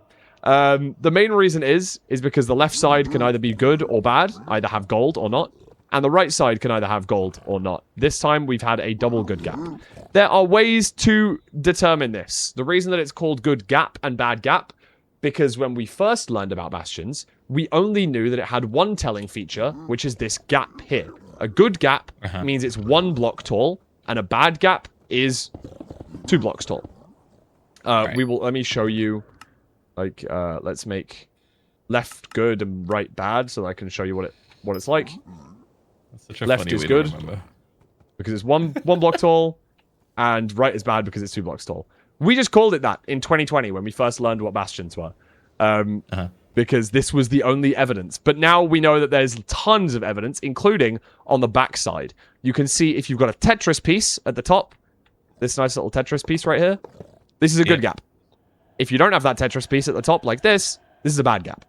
Sometimes you can tell it from the back because sometimes you'd be running from your portal that spawned down here. It means, like, having extra knowledge of the Bastion like this, super helpful. Okay. There's also other ways to determine, like, sometimes you can even see the gold poking out if there's, like, enough decay. The gold is right here. But, you know, usually you're going to see more of the top of the Bastion versus the bottom of the Bastion. So, Tetris piece good, and if you're ever at the front, 1 block gap is good. However, 99% of the time, we won't even be seeing either of those. What we'll be doing is using what I like to call the middle staircase. In this Bastion, the top is split into 3 parts. Left, middle, and right. And helpfully, they can be 3 sizes. Small, which is 1 chest. We will call this single, because it has a single chest. Double, which has a chest right here, and a chest at the top. And then triple, which has 3 chests, as you might have guessed. Helpfully, I actually randomly rolled into all 3 sizes, which is really nice. Our best friend is triple. It has the most chests, of course, but also, it has some sneaky bonus gold blocks. I'm sure you've seen people grab these before. There's 1, 2, 3, 4 in every single triple chest rampart. Very helpful. You will need those for later. But for now, again, we're going to build this up like... kind of like building blocks, where we start with the basic route, and then from there, we're going to add extra bits on top. Thank you, Rainforest, for the sub, and also thank you very much, Turquoise Sky, for the prime earlier on. Okay. Right now, we're going to learn simple gap. When we're going to be finishing, we're going to be learning triple 2 gap. Basically, we get extra gold blocks, and we drag all the piglins from up here all the way down to where the gold blocks were down here. Extra pigs means faster. Faster in a speedrun means good. So, let's... Sorry. Let's go back to this middle staircase idea. On every single one of these, no matter ramparts, we call them, on every single one of them, they have a staircase. On the triple, We have this front staircase that goes all the way down to the bottom. You can tell it's at the bottom because we start getting cobblestone rather than bricks. That's where you can kind of see it's kind of split in half here. You've got this bricks at the top, cobblestone at the bottom. The staircase, helpfully, always goes down to where we need to be. So we're going to go down the stairs and find the bricks. We're always going to do that on this middle rampart, right? But no matter which kind of rampart it is, there'll always be a way to get there. In this single chest, it's not even a staircase, it's just a pathway to get through, and then we're at the bottom, down here. Right. That's what it's going to be like. And for the second, for the double chest rampart, we go down the staircase, and then we are at the middle staircase. This middle staircase is a staircase made of actual stairs this time, rather than what I called a staircase before, which is just blocks. This is a real staircase. This goes all the way down to one chest at the bottom that spawns every single time. It's kind of helpful. Sometimes you need extra obsidian. One more chest could give you all you need. Let's talk about why this middle staircase is important. Because a lot of the time, we're not going to know whether our left side or our right side is the good gap. But in ranked, there's always at least one. Now, back in the day, we didn't used to always get one because it's a random seed. These ones are filtered to make sure you have gold. When you're at this middle staircase, we can check if there is gold on this side using these 4 blocks. The top of the staircase is what I will call this. This is the top of the staircase. We check the top right corner. If there is air, it's a good gap. If there is a block, it's a bad gap. Let me show you what it looks like if it actually is a bad gap, just so that you know that I'm not bullshitting you. So this is the middle rampart. We come down the middle rampart like this. We get to the top of the stairs. We check the top right. Block behind. Bad gap. We know that it's a bad gap. Let's make it good for now. I promise you, even though Stables is the hardest bastion to learn, it's the easiest bastion to learn once you've done one single route. So, let me just have a tiny bit of distraction gold. Let's say I looted a chest or whatever, but I don't have a helmet or anything. We want to mine this out. Go down these stairs. We will break this block because you see how it looked out of place there? The piglins can just get stuck on this. It's really annoying. So if we have time, if we've got time, we're not getting like uber super chased and damaged. If we're taking damage, we can skip it. They mostly figure it out, but sometimes you can lose one pig. I'd rather you lose one pig than lose your life and have to reset the seed. So in this situation, if we can, we break this block. Come down the stairs. You notice how the staircase kind of breaks in 2 different places here? This looks out of place because it's a nice 2-block staircase, 2-block staircase. What are you doing? Okay, we're back to 2-block staircase, 2-block staircase. What are you doing? We're missing a block here. What we can do in this situation, we round this off into a 4 square, and it blocks all of the pigs that are chasing us from getting to us. This guy doesn't exist. He's not real. Because they never actually spawn down here. Let's say that we've got like a bunch of pigs chasing us. Not a baby. Babies don't spawn in bastions either. Thank God. Yeah, otherwise they just steal the fucking gold. It's annoying. In this situation, we've got our pigs angry at us. They get blocked off if we build these 3 blocks. Yep. This is a nice way of doing it. What we do here is there's a helpful pre-made hole. There's actually a pre-made hole in almost every bastion. Underneath this blackstone. Okay. We break this. There's already a 2-block hole. But of course, they can get in this and walk back out. So we need to place a block here. I'm going to do it with gold blocks just so that you know where it is. However, again, these guys are going to get caught on this block. So what we like to do is build them a runway. So we build a runway by making a T shape. This means that any pigs that come down from here, they'll actually go into the hole. And any pigs that get pushed, because obviously when we break this block eventually and let them all down, some of them can fall out here. And using this nice helpful runway, you can get into the hole. It's nice. Okay. So we make that hole first, then come up here. Occasionally there's 2 blocks here, by the way. It was just helpful that you could see the gold here. We will break behind the hole and grab the 4 gold blocks that spawn here. Okay. We can then throw the gold in. And I like to call these guys magic pigs above, because it's like a magic trick. They're going to get mad. And there's 3 piglins that spawn up here. 1, 2, 3. These guys fall down as long as you break the block above No, don't break it above the hole, because this is too far for them to fall. They won't drop down. You need to break it above the blocks, so that then they can fall down. They'll take half a heart, but they're allowed to do that on difficulty. And then boom, boom, boom, boom, boom, get them in the hole. You're going to be getting them in from standing up here. This is helpful because piglins can't do a Neo. They can't do this job. Yeah, you're gonna be safe, yeah, so you're going to be safe. You throw in your gold like this. Boom, boom, boom. Everyone's in the hole. We then go to the gold donut, which is in the corner. Yeah, I was just about to say that. I was like, do we get the gold in the floor? Exactly. We want to try and get all the pigs in first, so that there's none that can come around and destroy us. What we like to do as well, block up the staircase after we let them in, because otherwise there could be one random guy. If he's got a sword and you're in this hole, you're literally making yourself a death trap, right? You're in a 2-block deep hole, piglin comes in, you're like, how the hell do I get out? Ah, I'm dead. So we like blocking up the staircase afterwards. Here, there are 6 gold blocks, up to. Not always. 1, 2, 3, 4, 5. All of those are right around you. And then, towards our piglin hole is our 6th. So if you ever forget, we're looking back towards the piglin hole. We break 1 block, and it's right here. Okay. So I'll do that. I'll put them all in one more time. From the piglin hole, run over here. You can kind of see that it's like a 9 square in this corner with... just like a nice little square. We dig down in the middle of this. Yeah, it's just a box, just ready for you, yeah. And we go 1, 2, 3, 4, 5, break 1, 6. Got it. Back out of the hole, throw in all our gold, wait for the trades. Now, that is 1 gap. Sadly, that doesn't happen every single time. Boo. Sometimes it can be on the other side. But helpfully for you, it's the same thing. It just matters where we come in. So, rather than check... I'm going to teach you this as well. I know it's like a lot before you're doing any practice, but it's actually not really much else. Let's say we check this and it's a bad gap. It's a bad gap. Oh no, look, it's a black stone behind. We know there's no gold here. Run down the stairs and we pillar up twice. Just here. Okay. This means that any pigs, they can't hit us. Any hoglins, they actually can hit us, but they're usually out there. They wouldn't really come over here. Right. I like pillaring up twice here. Very nice. You break this block, it's got air. Hooray! Really helpful. What we then do is turn this into a staircase.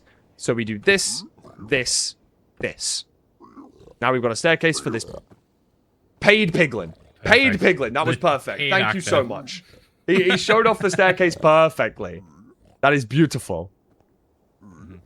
And now, we're actually in the same kind of staircase we were in before. We're coming down here, and we place these 3 blocks to block the pigs behind us.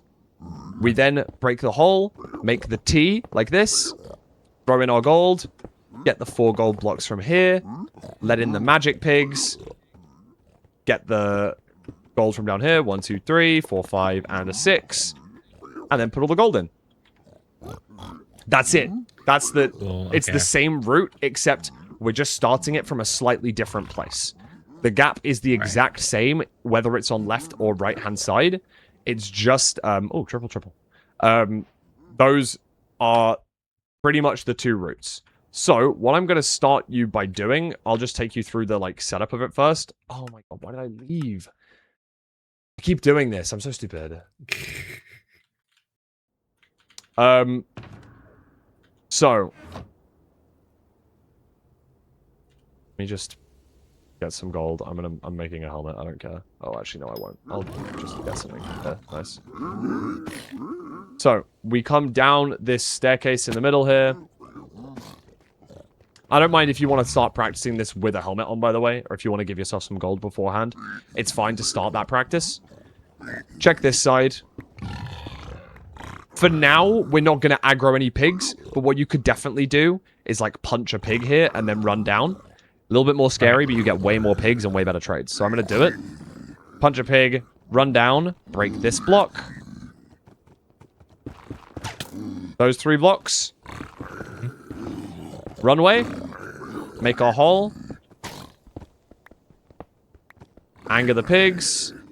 Let them in. What I like to do is let in the furthest block, by the way, because then they don't push each other off the side. Throw in some gold. Magic pigs from above. Fucking caught the gold and got distracted. Thanks. Why did you... Okay, there we go. Get them in the hole. Perfect. Block it back off. Then we grab our gold blocks from here. 1, 2, 3, 4, 5, 6. Yep. And do this. All of our guys are trading. Perfect. Now, let's say we're in a situation where we need more gold. Actually, you're basically going to be doing this every single time. I'd like you to get in the habit of it. Where we let in the pigs from before, extra gold block.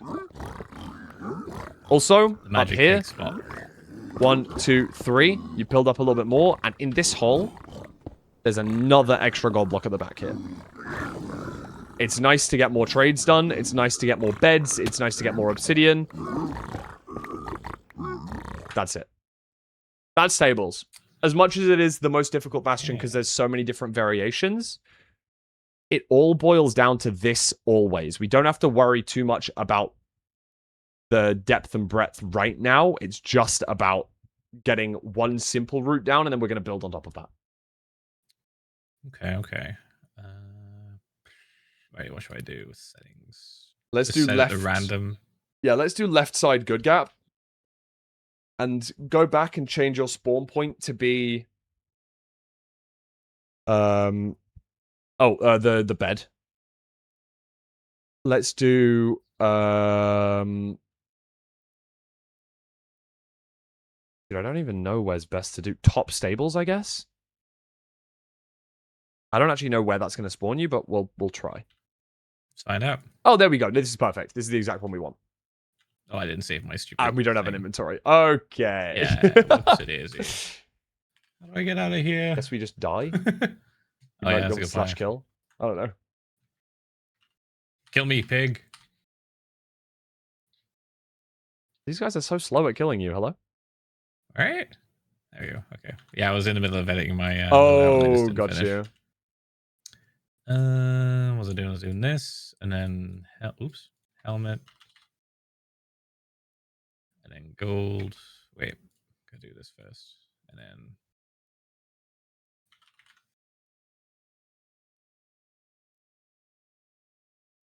Sorry, I haven't been saying hi to That's people. probably fine, I think, right? Sending you guys lots of love. Yes, yeah, no, that looks good. That looks good. I mean, we do have a bunch of extra gold blocks, but that's fine. We can use them. So it's here. Good gap. So Correct. I would go through here, right? Exactly. Perfect. And then, oh god, what do I do? I do this. I haven't aggroed anyone yet. That's fine. Let's just do the route without aggroing someone first, just so I know you remember it, and then we can grow and build on that. Well, it was down there, and then hello. Let's do that, and then it was. Wait, do I put that? We never have to place this block, by the way. We don't have to. No. Okay. So they'll come down here, break that block, run down here, then turn around. Was it that? Yep, bang on. Yeah. And then here. Then we get into this bit. And then we break this. Then we break the one above this. Magic pigs. He's stuck.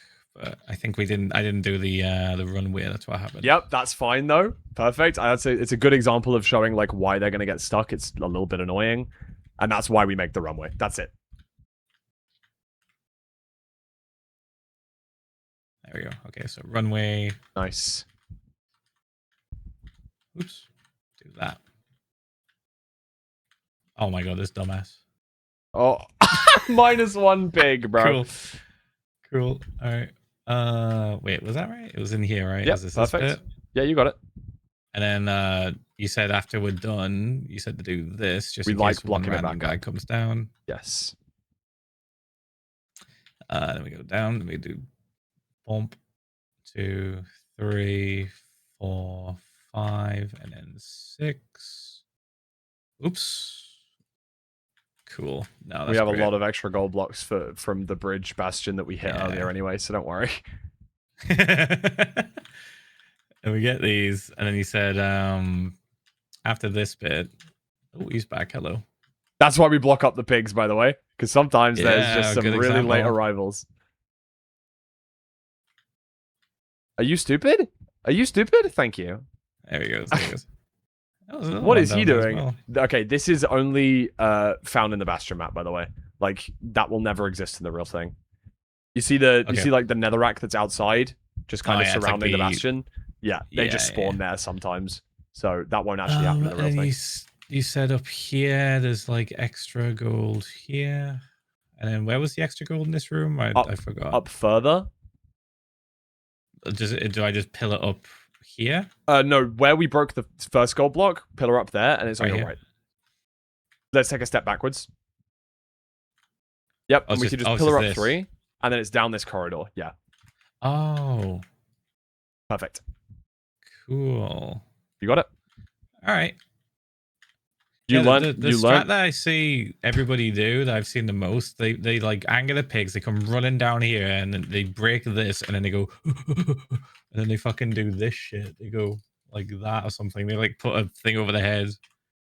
And then they go like around here and then the fucking hole. Yeah, that's the hole that they get in is like here somewhere, right? It's like wait, trade in this bit. That's pigfall. We are not learning pigfall in 2026. This is new tech, but also like osmosis. I've seen people just do this. Like they just go in here, they mine all this crap, and then there's like a random spot that they just like do. It's like here or something. Yeah, it's tech that people tried to push, but it ended up being worse than just normal. So people don't do it anymore. Oh. I think is the analysis. These guys are done. Let me just do that. We do this. I pick up all the shit, and we're good. Boom. There's never a time where I need to have more than this, right? I just need like. I truly think by the time you're leaving the Bastion, you will need at most 3 fire reses, and the better you get at the game, you'll need fewer and fewer because there'll be less time in the speedrun. You're not spending 12 minutes in the fortress. You know what I mean? Like, I think you're competent enough to probably only need 2 fire reses, but let's take 3 as a precaution. Okay, and ideally, do I want to like get these ones or the ones I drink? Which ones? Honestly, really doesn't matter. Splashes are like I don't even look. It makes. I think you'd be using too much brain power to be thinking about that versus anything else.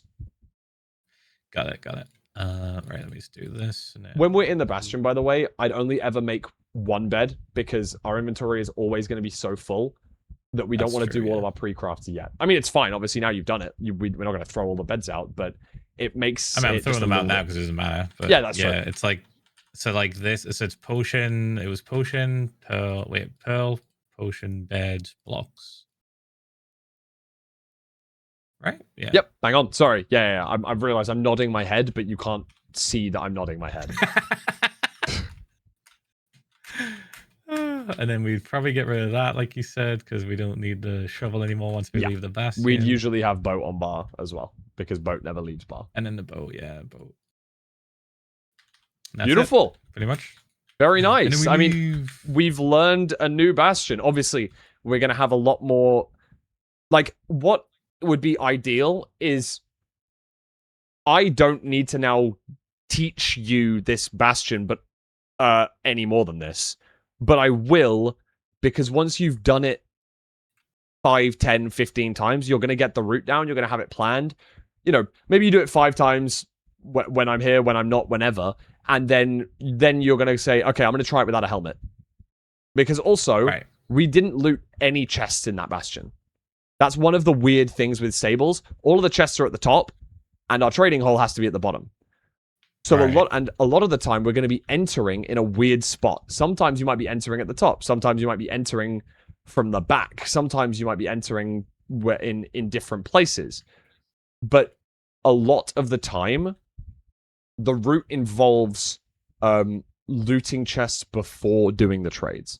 What I want you to do for now, though, is keep practicing what it is that we've got down, So just the trading aspect part, It's a bit because a of a lot of the sticky one other still. stuff that we have to do is Hi, very chat. Hi, streamer. reactionary Hi, rather than Philza. plannable. Because we can't always Right. say, oh, it's going to be a triple in the middle, so we're going to go here, we're going to dig this block, we're going to loot this chest. Because the Bastion can be so different that anything could be the correct route at the time. But a lot of the time, what we're going to do is start from the top and work our way down. It kind of makes the most sense. So, Okay. thank you for showing off your speed bridging. It's beautiful. Oh, I it's love so it. shit. It was good. It was good. Shut up. So bad. I just like when I'm listening and trying to like consume information. Sometimes I just do shit. It's in the good. background No, like it's that. good. It's beautiful. Right. So homework is learn pretty much how to do this consistently. Do this comfortably. And what I would love you to do is soon enough, put the gaps on random, both. And if you ever get bad, then just reset, because that will never happen in the game. Let's try that now. Hold on. God, how do I do it again? Is it here? Yeah. Random. Yeah. All right. I could do that, Blahaj, but I'm not that's gonna. Triple, double, single. Yep, perfect. That's good that you're noticing that as well. It's helpful. Let me just run in here. Oh god. Bad gap, so we go down here. Maybe do whoops. It's not where that's meant to be. Here.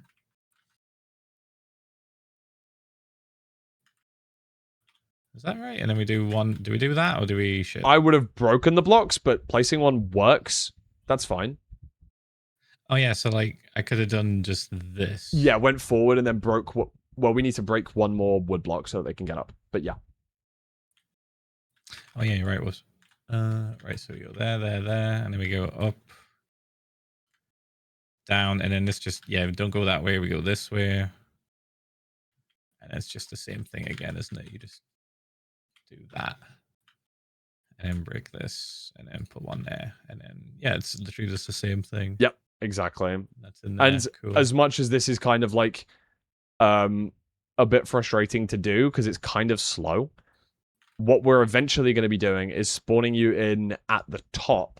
So let me quickly show. I know that you know. Us. Yeah, I know that you've seen this before, but I'm going to quickly show like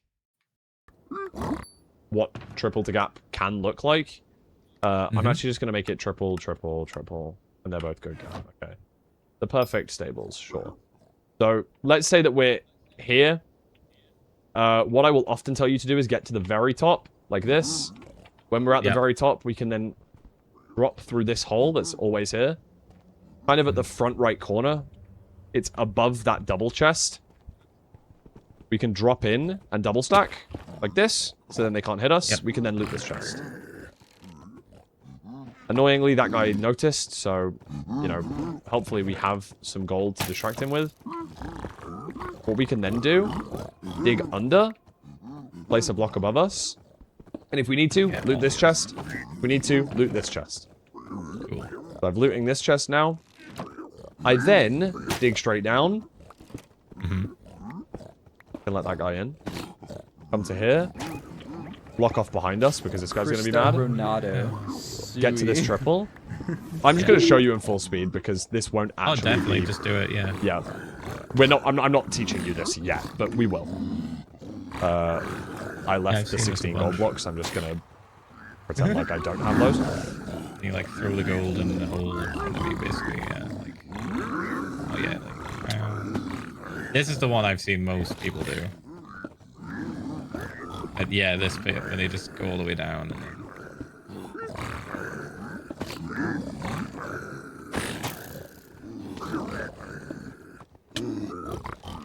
Ah, fuck it. I haven't been able to let them in. Yeah, I think just making that little, like, platform is what I'm going to keep forgetting. You get into the habit. Yeah, as long as you've blocked up behind you, there's not going to be any guys down here, so you always will have the time to make the platform. which is always nice. Don't forget to block back up the staircase like that. Yeah, I guess death comes from above.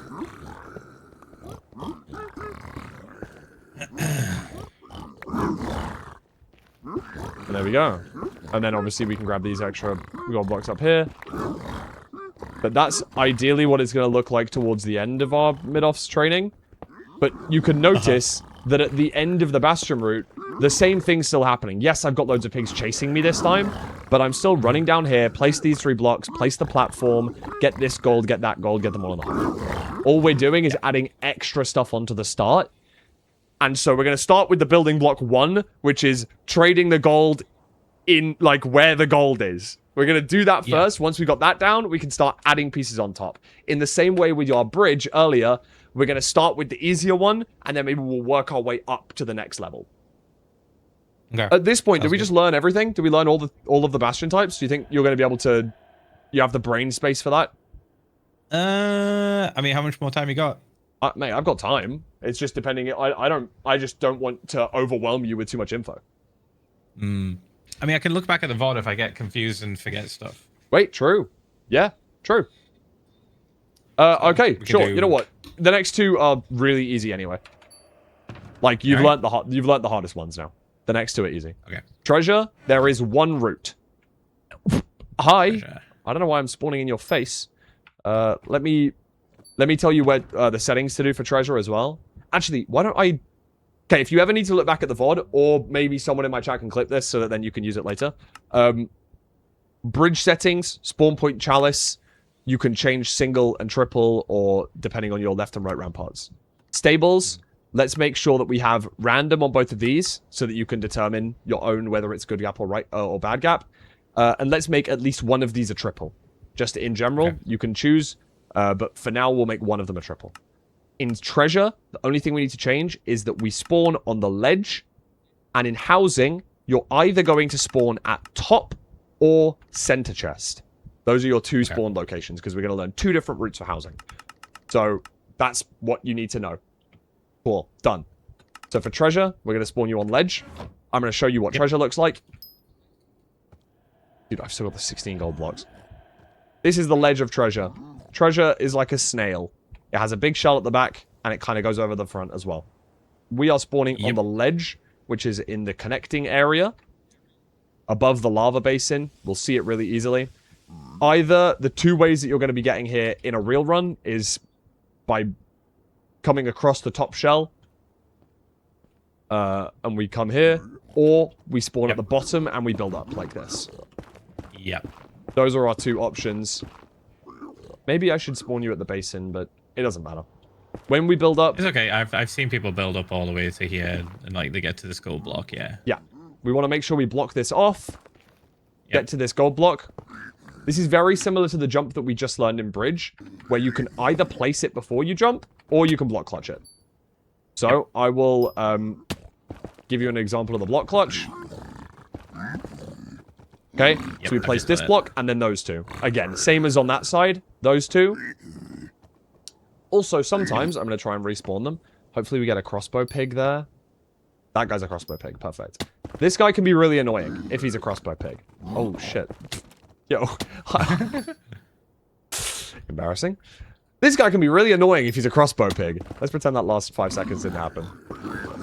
This guy can be really annoying if he's a crossbow pig. Crossbow pig. Oh, really annoying. Why? Because he can shoot you and you can fall off. You can shoot you and you can fall off. Oh no, we fell in the lava. A way that we can prevent that. 1, 2, like this. Make our jump over. 1, 2. From this pillar, 1, 2, 3. This is 1 block higher than the others. What you don't want to do is connect them. Because then this happens. So again, we are going 1, 2. Break. Do the jump. And from on top of the pillar like this. And then we break down. This stops this guy from shooting at us. Cool, okay. Again, we're going to do building blocks in this bastion. So at the start, I'm going to make you make a gold helmet here. Got it. Eventually, we're going to have it where you don't make a gold helmet. At this point, we run across the top like this. We don't actually have to run across the top. You can run down there. And piglins are stupid. Warning, flashing alerts. They do. Yeah. They hit their head on this block here. They try and go up the stairs like a smart guy like this. Whereas they can walk around. They get blocked off like this, meaning that we need to break the block that is in line with the stair. Actually, give me an example. How perfect. Thank you, paid piglin. Hopefully, when I break this block, they don't be stupid anymore. Yo, go up the stairs now. Go up the stairs. Show me what I'm talking about. Come on. Come on. Oh, what's good, guys? I'm here to coach y'all. That's surprising, because, like, mobs love to get high. Yeah, exactly. They love to go up. They love to go up in Bastions, and we're going to see them just, like, keep doing that. So breaking this block is really useful. And then, again, going up the stairs, as Hacking Noises called it once, it's like the World Health Organization with the serpent wrapping around a sword. Yep, I get that right. Oh, yeah. Hello? No, what's up? Hey, guys, I'm here to coach you. I'm like the assistant coach. Hello? Your pound cake? What? Yeah, I guess I sound and look different today, yeah. What's up? Yeah. How y'all doing? I'm very well, how we thank doing, you, man. Guys? We're learning treasure. Good to hear, Fulham. Oh, we're learning treasure. Classic. Love that route. Love that. Love that.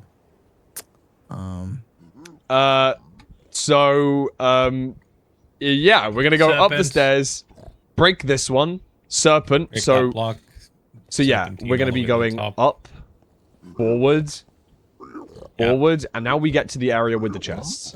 When we get to this area, again, piglins are stupid. And what they like to do is hit their head now on this block, because again, for the same reason, they try and go up the stairs like this, so we can break this block here. Got it. I'm going to teach you, for now, you're going to have a helmet on anyway, just to start practicing. So I'm actually going to teach you one that's ever so slightly different to that. Let me do it myself, so that, because I haven't done a treasure route in maybe 3 months. So low-key, I'm going to, dude, I haven't played ranked in maybe 90 days, so I just wanted to... I understand, truly. I wanted to just double check. Right, okay. So notice that I had to get back into the muscle memory of doing it to remember which blocks to break. So we're going to break the block that's opposite us. Break the block that's opposite here. And then, when we come up this staircase, we're going to have a helmet on, by the way, so don't worry about this. We're going to place a block at the top of these stairs. It doesn't actually matter where. We just want to block these off. Okay? So it can either be here, or it can be here, or it can be here, or it can be here. Like, anywhere that will block the piglins. Like, one of these 4 blocks, basically. Just make sure it's not this one, because obviously then they can still get out. So, this one works fine.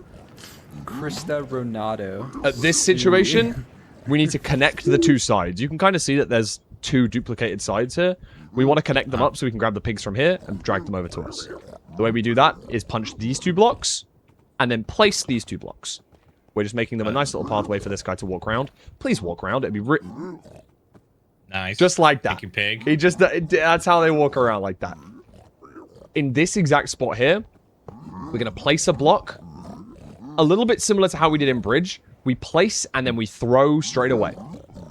So we're gonna place a block. These guys break. These guys are gonna start getting mad. These guys are mad, but thankfully we blocked them off. So we throw a block down. There's also going to be guys that are up here already. Don't know how there's like 9. I guess because they've been climbing up. But these guys are going to come down the stairs and be mad at us. So we need to throw a gold block. Sorry, a gold ingot as soon as we break that gold block. So we're going to go bang, bang, drop. Then we run up these stairs and conveniently pre-placed hole. This guy's showing off exactly where the hole is. However, we need to place a block so we can't get back out. We then jump up here. It's a 1-block jump, but surprisingly frequently you can slip and fall in the hole with them. So it's very careful. Bro, can we just get in the hole then? You're really all in my way. Thank you. I sometimes will miss this jump. It's embarrassing to admit that. Yeah, what? It's embarrassing to admit. You can do it without sprinting, but sometimes, hey, things happen, you know? So if you need to, go left and just... The Neo's easier than the jump, I think, personally. In treasure, on each side, there can be lots of different gold blocks. However, the main part is there's going to be 3 in the middle, 1 on the right, and then 2 on the left. 1 at the top, and then 1 straight underneath. Oh, I broke it. Okay. So that's 3 in the middle. That's here. 1 on the bottom right. And 1 top left. And then we dig straight down to get the last one. This,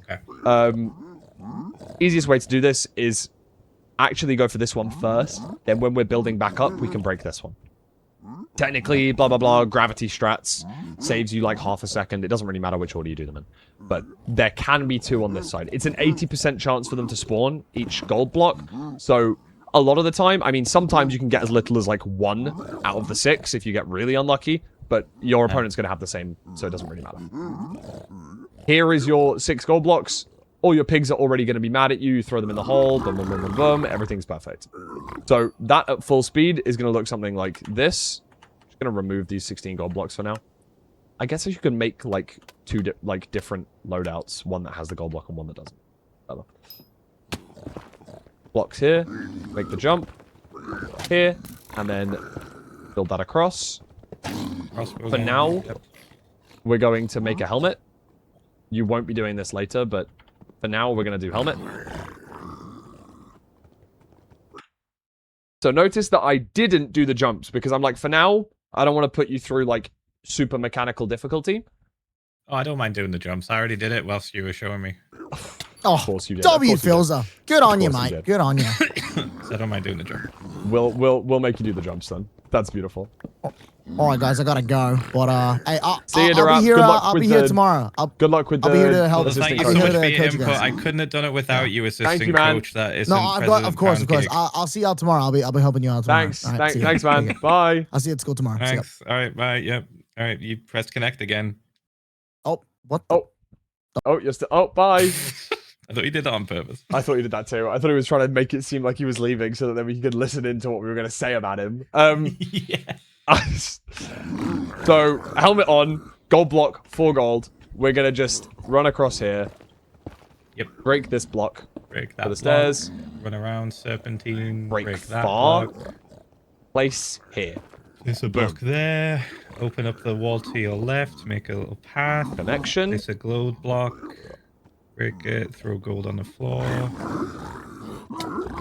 Sometimes these guys are going to be annoying, so sometimes you have to throw more than 1 gold like this.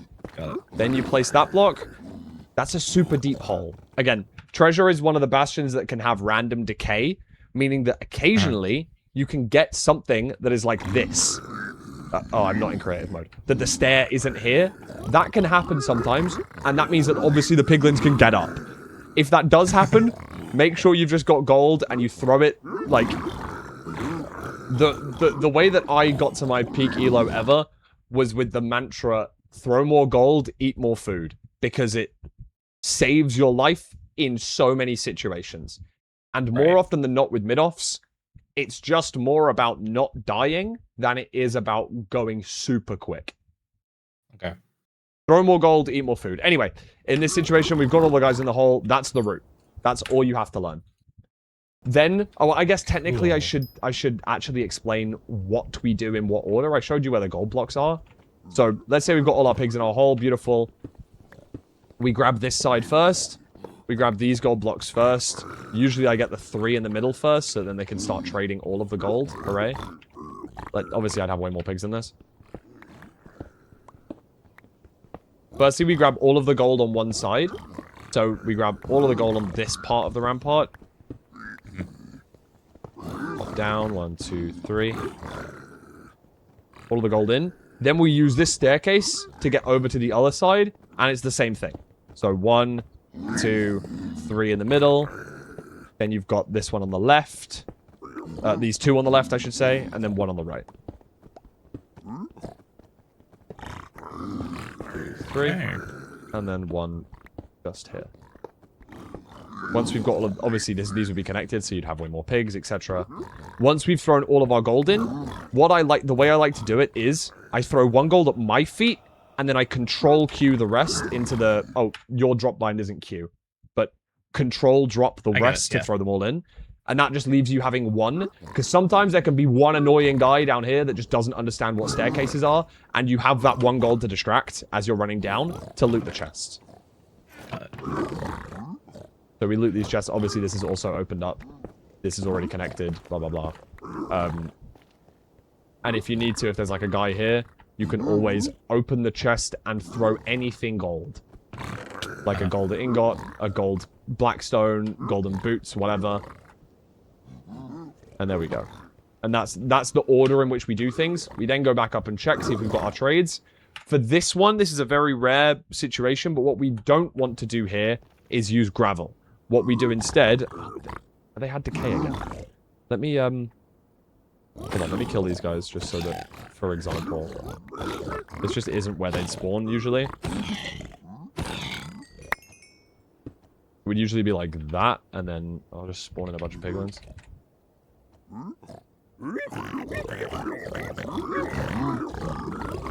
We've got a random bunch of children in there.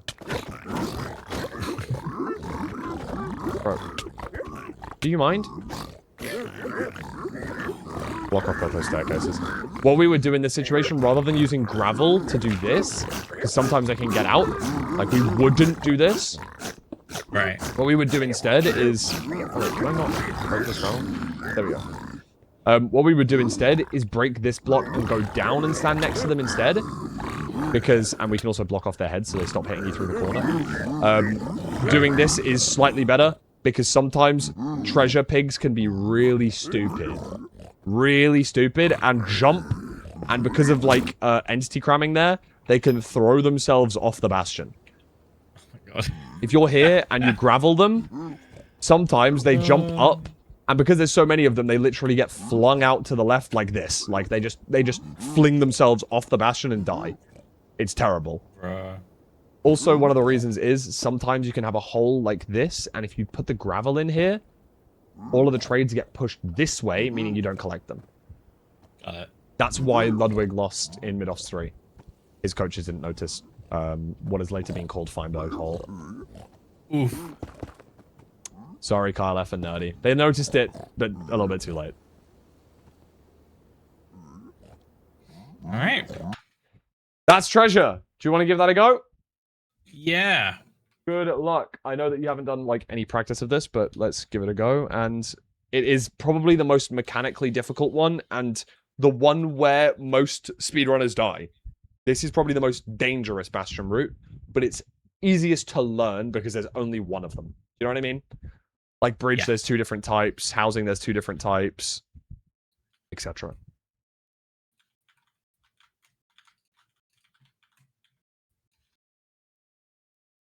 Very nice.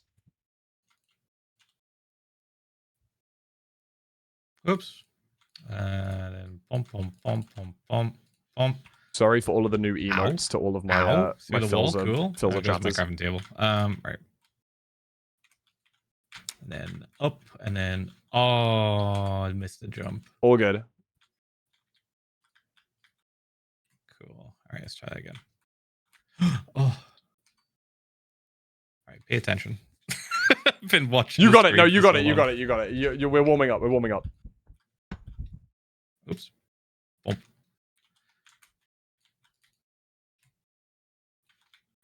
Okay. Don't hear the guy, so okay.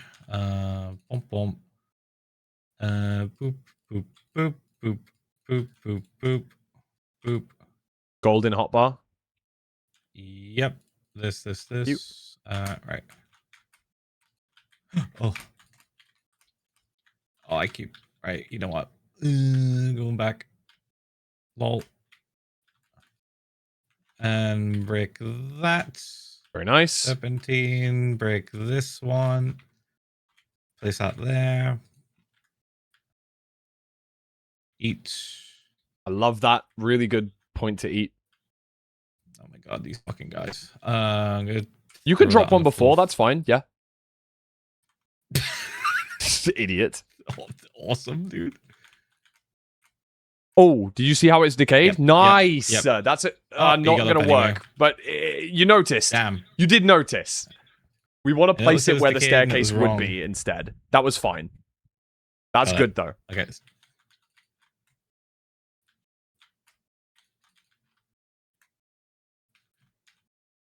Doot, doot, doot, doot. Boop, boop, boop, boop, boop.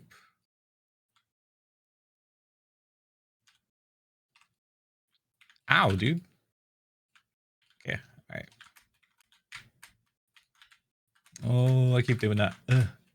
Oh, Yeah, you can't make that jump. That's like a really I difficult can't make jump that to make. jump. I don't You know want why you I'm need to place a trying block make that underneath jump. you. Like we need to be placing more blocks as we're doing this running along the top here. If you want to Right. try it. Whoa, whoa, whoa, whoa, whoa, whoa, whoa. Oh, okay. No, that was Okay, that's dumb. fine. It worked. It worked. It worked. It worked. I'll just keep going. I was about to restart, but it's fine. All right. Doot, doot, doot, doot, doot, doot, doot, doot. There goes my crafting Eek. table. It's fine. Bum, bum, bum, bum, bum.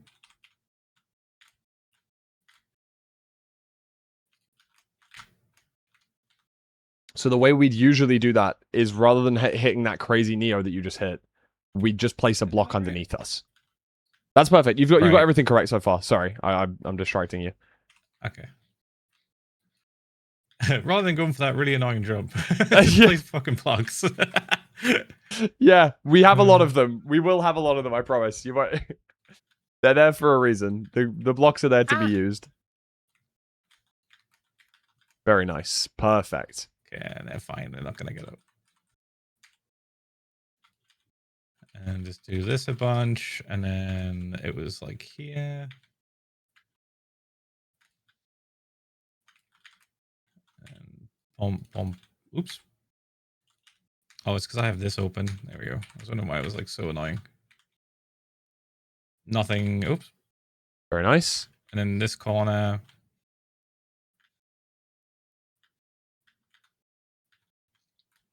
Perfect.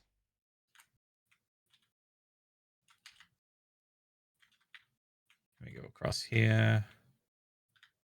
Was it this way? No, it was. Wait, am I muted? No, that was perfect. You got it. That was correct the first Was time. it? Oh. Yep. Oh, yeah, it's like here, and then yeah, there we go. Yeah, you got it. The Perfect. decay was like tripped me out. I was like, this doesn't look like the right spot. Yeah, yeah. There's actually a lot of decay on this side, weirdly.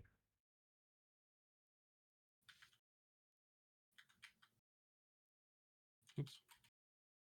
Yeah, unfortunately, Pounding Feet is our assistant what do you coach. call it? That's that guy. It's The hotkey for the blocks. Cool. Yeah.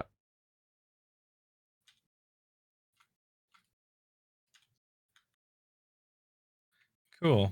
And then will I go for? There's no chests up here. Oh wait, no, they are. They're down. Down here. one So level. I'd go past here.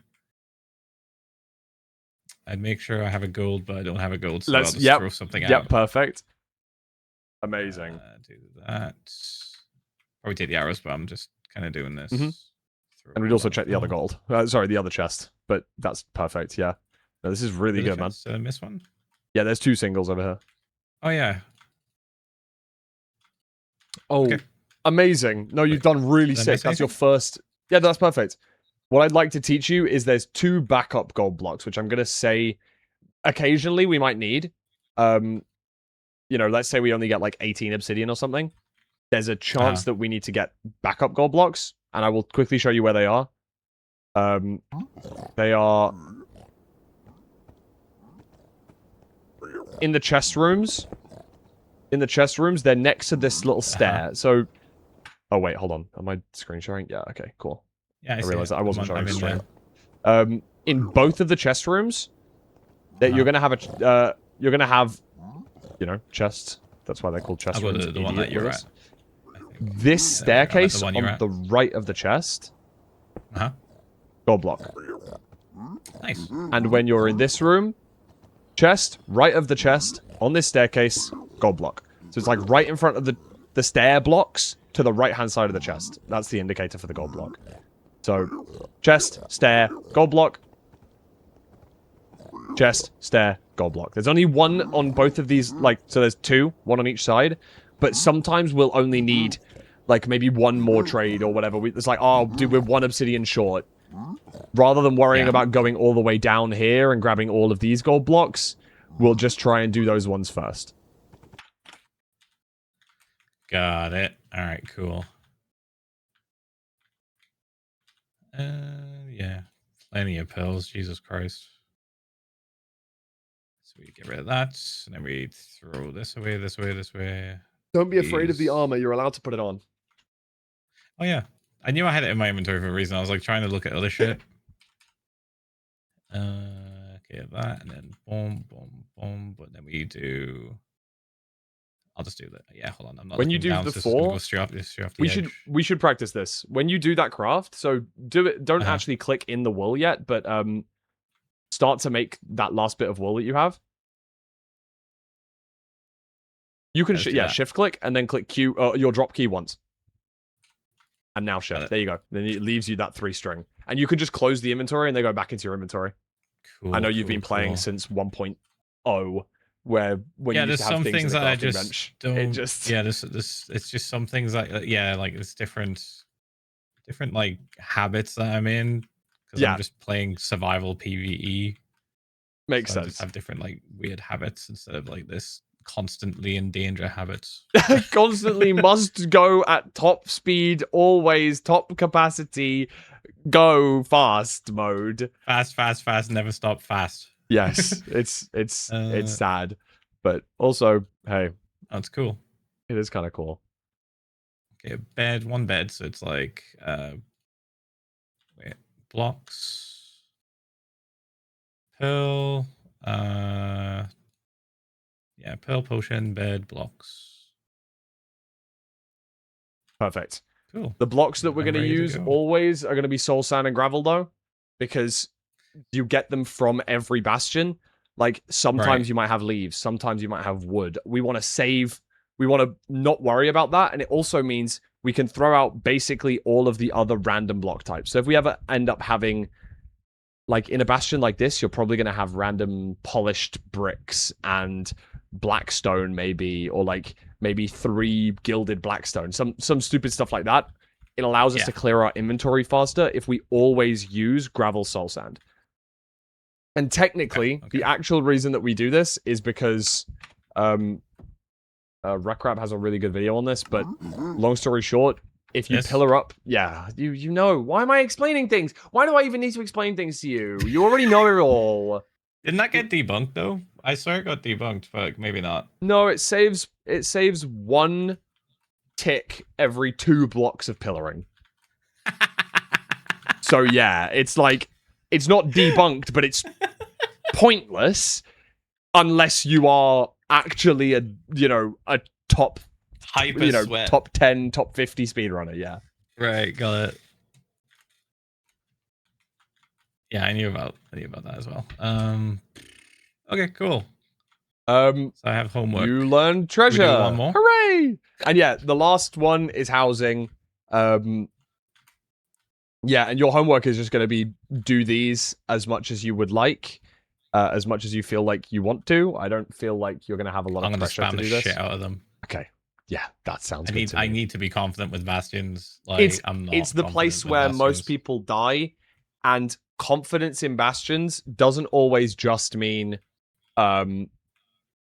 like doing the route correctly, but it's also things like knowing when you have enough trades to leave, knowing that you've got everything in your inventory, knowing that, you've got your hotbar set up, that, there's all these extra steps that technically I'm not teaching you yet, but also I will be in your ear during the runs. So I'll be able to say, let's craft a bed. Let's organize our hotbar. Let's throw out the let's throw out the shit from our inventory. Let's do XYZ. Like and I know that you'll be fine with hearing that. It's just that I will try and remind you of that, so it's not like a constant pressure, No, it's good because there will be a lot of things I'll just like that'll slip my mind. Like I've only just started to remember to craft a boat and like the first part when you're in the overworld. Oh yeah, there'll be a boat in every single seed. It's super important. I mean, that we use a boat even just to measure, but also just getting around the nether when you go in, though, right? It's like I found out the hard way. I forgot to make a boat, and I was like, "Oh, sick! There it is. I can get to it." And I was like, "Oh, fuck! I don't have a boat. And I don't have wood." Wait, no wood as well? Oh, jeez. I didn't have enough. Yeah, I got just enough to make tools and everything, but I didn't have enough to make a boat out of it. Yeah. Wood is going to be very, very crucial, and I like the way that we're doing this by doing overworlds last, probably. we're probably going to end up doing like training fully overworlds last. I know that Poundy taught you villages a little bit yesterday as well. But we'll go over the other overworlds and also, you know, recap villages really quickly as well. But we're going to probably do that after we feel confident with Bastions. And I think now you kind of know the concept of treasure. Let's do housing. All right, let's do it. And let me tab over to housing. When do you need to be helping Becky Mon, or is it that tomorrow? Yeah, Becky's not about today, so I'm all yours today. That's for sure. Housing, boom. It is very simple. The 2 spawn points are either going to be top or center. For top, it's very similar to what we are doing with the stables, or what I briefly showed you with stables, whereby you find this hole. Find this hole at the top of the bastion, we pillar up 2 blocks. There's a lot of leniency with that. If you didn't notice, I fell down, I didn't do it very quickly. But if you're worried and there's a bunch of piglins around, we can usually use gravel, because we've mined for a flint and steel. We've probably got some gravel laying around in our inventory, and we can use that to place it here, so you can hop down on the pre-placed gravel. You know, it falls into place. But if we don't, we just pillar up 2 blocks. Very easy. Grab this chest. Grab whatever it is that we need. Ideally, there's some armor. Boom. Fantastic. I like also making our gold already. Now, there's 2 different ways that a housing bastion can spawn. It will either have 2 chests here, or one. Well, it will either have a triple chest or not a triple chest. That's what I'm going to do for now. It will either be a triple chest here that we can see, or not. If we can see the triple chest, I want you to run over here. If you need to distract them, then hopefully you've grabbed gold in this chest. Let's say, you know, actually, let's reset and hope that there's no armor in this chest, just so I can show you as an example. There's no triple. Let me make sure there's a triple. Perfect, triple. Wrong hole. This hole. They're up twice. Oh, there's no gold armor. There's no gold armor in the chest. Whatever will I do? I have all of this gold material, so I just throw one, distract them all, run this way. Throw one this side. Dig under. Place a block above. Okay, right. I was trying to do it slow and steady so that you could, like, understand it without me doing it at full speed. But if you do it too slow, then it's going to do that. But that was the gist. Okay, why don't I just set it to be triple?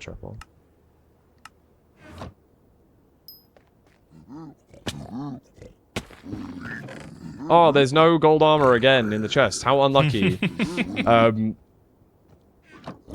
Like this. Again, these guys are all mad. Feel free to drop whatever you need to. And then block above. So we dig down 2 next to the chest, block above. We can then loot this chest. Oh, hey, look, there's armor in this one now. Loot these 2 chests, like so.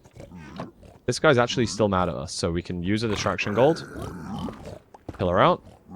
Come across here. You don't have to connect it. They can figure it out on their own, but I like to. Then, the last chest that we haven't actually looted is this single. Right? We've done this double. We've done the other side. This is the only one that we haven't looted. We're going to break it. We're going to break them all it. Off. Yep. Oh, yeah. Run down this staircase. I'm going to tell you 3 blocks that we're going to break, okay? As we're going down these stairs. I've obviously got a bunch of pigs chasing.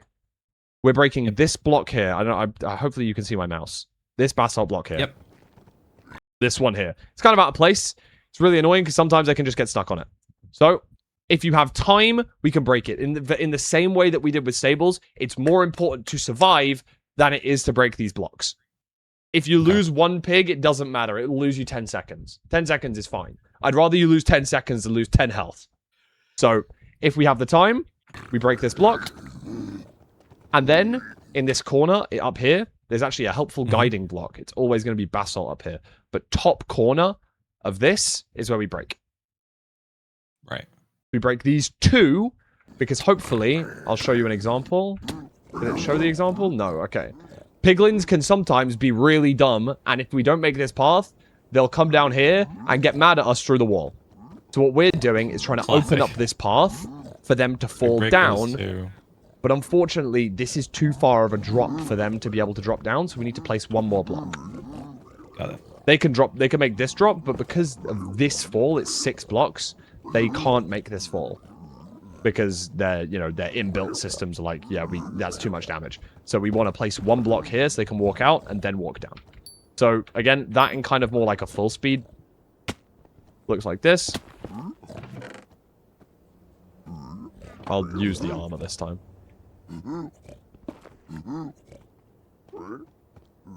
Distraction.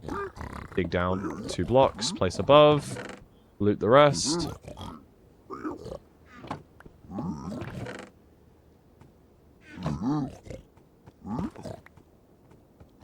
I won't place these blocks so that hopefully some of them fall down stupidly. Okay. Do this. Break this block. Break top right. And then place a block here. And now, we keep running down the stairs, and then we turn down this side path, okay? Got it. Okay, I showed too much skin there. They were already mad. So yeah, just go fast. Just go really fast. I'll just watch. Okay. Well, we break here, place down here, block behind us because there's going to be mad piglins. 1, 2, 2 blocks here. Yep. We then go to the left-hand side, hug this left-hand wall. We go 1, 2, break the top corner. What we like to, I like to do this bit as like a very 1, 2, 1, 2. So we place 1, 2. We break 1, 2, gold. 1, 2. This lets any extra pigs from the top up here, like this guy, fall into our hole. So we want to make sure that we grab that gold block before they do. So we wait for a bit. So yeah, we let the gold block fall, and then we break. And then we go 1, 2. Notice the order I did that. Bottom up. Because if we go top down, they can push each other over to this block and kill you. So we want to go bottom up. There. So again, 1, 2. And then think about where the pigs were standing before we broke this. So let me spawn in a piglin. Piglin here. We want to think about headshotting the piglin. So where was the head of the piglin? This block. 1, 2. 1, 2. Yep. Those are our gold blocks, and we need to suffocate them out. So we're going to place blocks slowly. Because otherwise they go, like, through the ceiling, right? Exactly. They go, like, yep. The elevator. And then we push them out, grab the gold. There's going to be a bunch of angry pigs down here. So we distract them, throw a few gold. We come to this corner. Why? Because it's less fall damage. We land on this block rather than, like, this block here. So we come to this corner, fall into this pre-made hole. We run and place a block above us. So I'm going to do that full speed. This is the thing I was talking about last Bastion. Okay, That's okay. what I was remembering. You were mixing up stables and housing, kind of like putting them together? I was. Okay, that's chill. All right, cool. Thank God we didn't learn pigfall. This makes more sense. We tried to turn stables into housing at one point. Like, the community were like, what? Well, if we're doing this for housing, why don't we try and do it for stables? They kind of made it work, but then we realized it was slower, so we went back to what we did before. So, down here, I'll try and do it full speed. Like this. Grab all of our loot. This guy's still mad.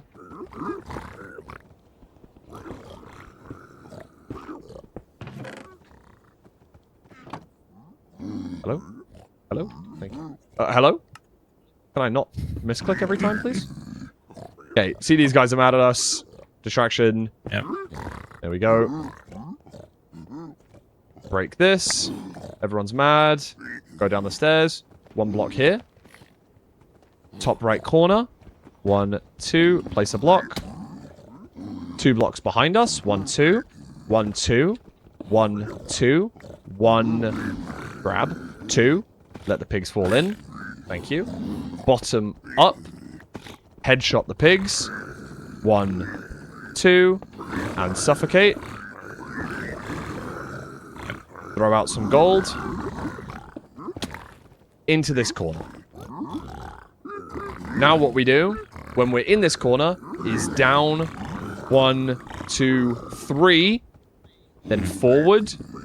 Left. And up. This makes our hole for the piglins. So I'm going to break a gold block, and now they should all fall into this hole. Here they all come. We then throw all the gold at them. I'm going to place this gold block back just so that you know where all the gold blocks are. There's, I think there might be 7, maybe 9. 1, 2, 3. I can never remember it. It's just muscle memory for me now. 1, 2, 3, 4, 5, 6, 7, 8, 9. So just to remember where they are here, here, and then I think like that, I think. I can't exactly remember where they were placed, but there's 9. So if we aren't getting 9 gold blocks from here, then we did something wrong.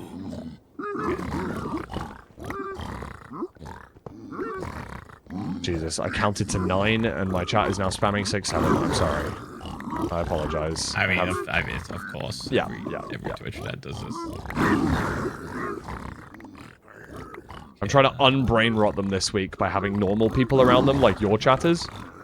Because my chat has become brain quite... rotted sometimes too, but I have like a keyword ban list on my bot, so like if somebody says 6, 7, it gets deleted, I think. Or if they say like something also equally brain rotty, they get like that makes sense. Deleted or timed out. That's good. Maybe I should do that. Problem is, I end up starting leaning into it, and then it's kind of unfair for me to then be saying like stupid 6, 7 jokes, and then everyone get banned for typing 6, 7. It would just be... No, that's funny. They need to know their place. Fair. You're the streamer. I'm 100% part of the problem. Yeah, okay, fine. Also, I kind of carried on the rest of the route there without really showing you. When we've got all these guys trading, there's 2 kind of inbuilt holes of this bastion. We want to take the front one and dig in front of it, down 2 blocks to grab this double chest. So, let me just put the blackstone back where it was. So, we've done our trades, or our pigs are trading now. We want to go to the front hole and dig in front of it. 1, 2. Boom. Loot our chest. Back out, throw any extra gold we have. This one, we do it like normal. Gravel, here, place above, throw out any extra gold. And because we've kind of got 2 different places, we can throw the gold in this side. Let's pretend this is gold. And then we check the trades on this side, so we're not picking up the gold as we go. And again, we can kind of make a hole here to throw out our shit. Like, you know, we don't like any of this stuff. Put these on. Way too much soul sand and gravel. You know, and I have my hotbar slightly different to you, so I have my blocks first, then my boat, then my pearls and potion at the end. And I would make a bed. Do I not have any wood? Okay, I don't have any wood in this hotbar layout, but let's pretend like I can make a bed. And then boom, I'm ready to leave the bastion. That is top-down housing. That is called top-down housing. So if I ever say we're doing top-down, that's what it's called. There's another one called Manhunt, which is, again, it's very similar to how Stables was. The trading, once we get all the guys in the hole, it's the same thing. So this one, we're just spawning at the chest. So these guys are all going to be mad at us. We haven't got any armor on. But the way we're going to be doing this is breaking this chest. They're all going to be mad instantly. So we break the chest. And then we run to this double chest. This guy's always going to be here as well, which is really annoying.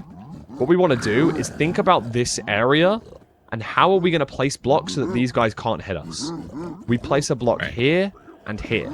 And we are going to be standing in this corner here. This means that they can technically like come here and entity cram hit us once or twice, but this is the main plan. We're placing this block and this block. So we start by going here and then turn and here. Oh wow, thank you so much. I've just had dinner delivered to me, so I'm going to finish this off and then I'm going to have to go eat. I'm hungry too, yeah, that's perfect timing. Yeah. Thank you. So yeah, running in here, place here, up here. We can then check this chest. Hopefully we find some armor. Maybe when the chest that we broke, we might have picked up some armor, so we can put it on now. Then we make this into a staircase. So we go up and forward. And it builds a nice staircase. But all these pigs are still trapped here. So when we go up the staircase ourselves, we need to remember to break the block behind us so that all the angry pigs can go up on the chest and then follow this staircase nice and up. Got it. So I'm going to do that a little bit better at full speed.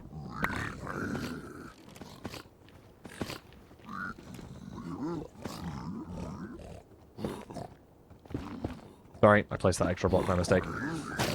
These guys can entity cram and still shoot you. Hopefully we can get some gold armor to put on. 1, 2, 3. Break the block behind. Now, what we're going to be doing after we break this block, rather than going down into the hole like before, we want to get the backup blocks from above. So we break this block, run to the right, and you can see it's kind of this staircase. But there's also just one... I kind of like to treat it like looking at the corners. So you see how like the corners are inbuilt here, and there's like an M shape. There's 2 corners. Where there's only one corner here, this is where we build up. So we kind of take the middle block, and we build up here. We still need to block these 2 blocks behind us, because sometimes they can get mad and come in. And then it's the exact same thing. So we go here. Cool. 1, 2, 1, 2. You know exactly what to do from this situation. We go all the way down to the bottom. Yeah, do like the 1, 2, 1, 2. Then yeah. So those are your 2 routes. We have top down and manhunt. Top down is surprisingly from the top down. Ding, ding, ding. And then manhunt is we break the chest and we're getting chased. So we're getting quote-unquote hunted by all the piglins that are chasing us. And we drag them all into this area. That's it. All right. That sounds great. All of the bastions. Now go forth and practice. I'm going to practice the fuck out of these after I've ate some food. Yeah, I'm also going to go by eat food as Monday, well. It's a beautiful day. In which case, I'm going to go say bye to my stream. And I'll still be about later on, by the way. But okay. Yeah, it's gonna if you need assistance or you want me to watch how you're doing in Bastions or you forget something, just ping me. I'll be about. Okay.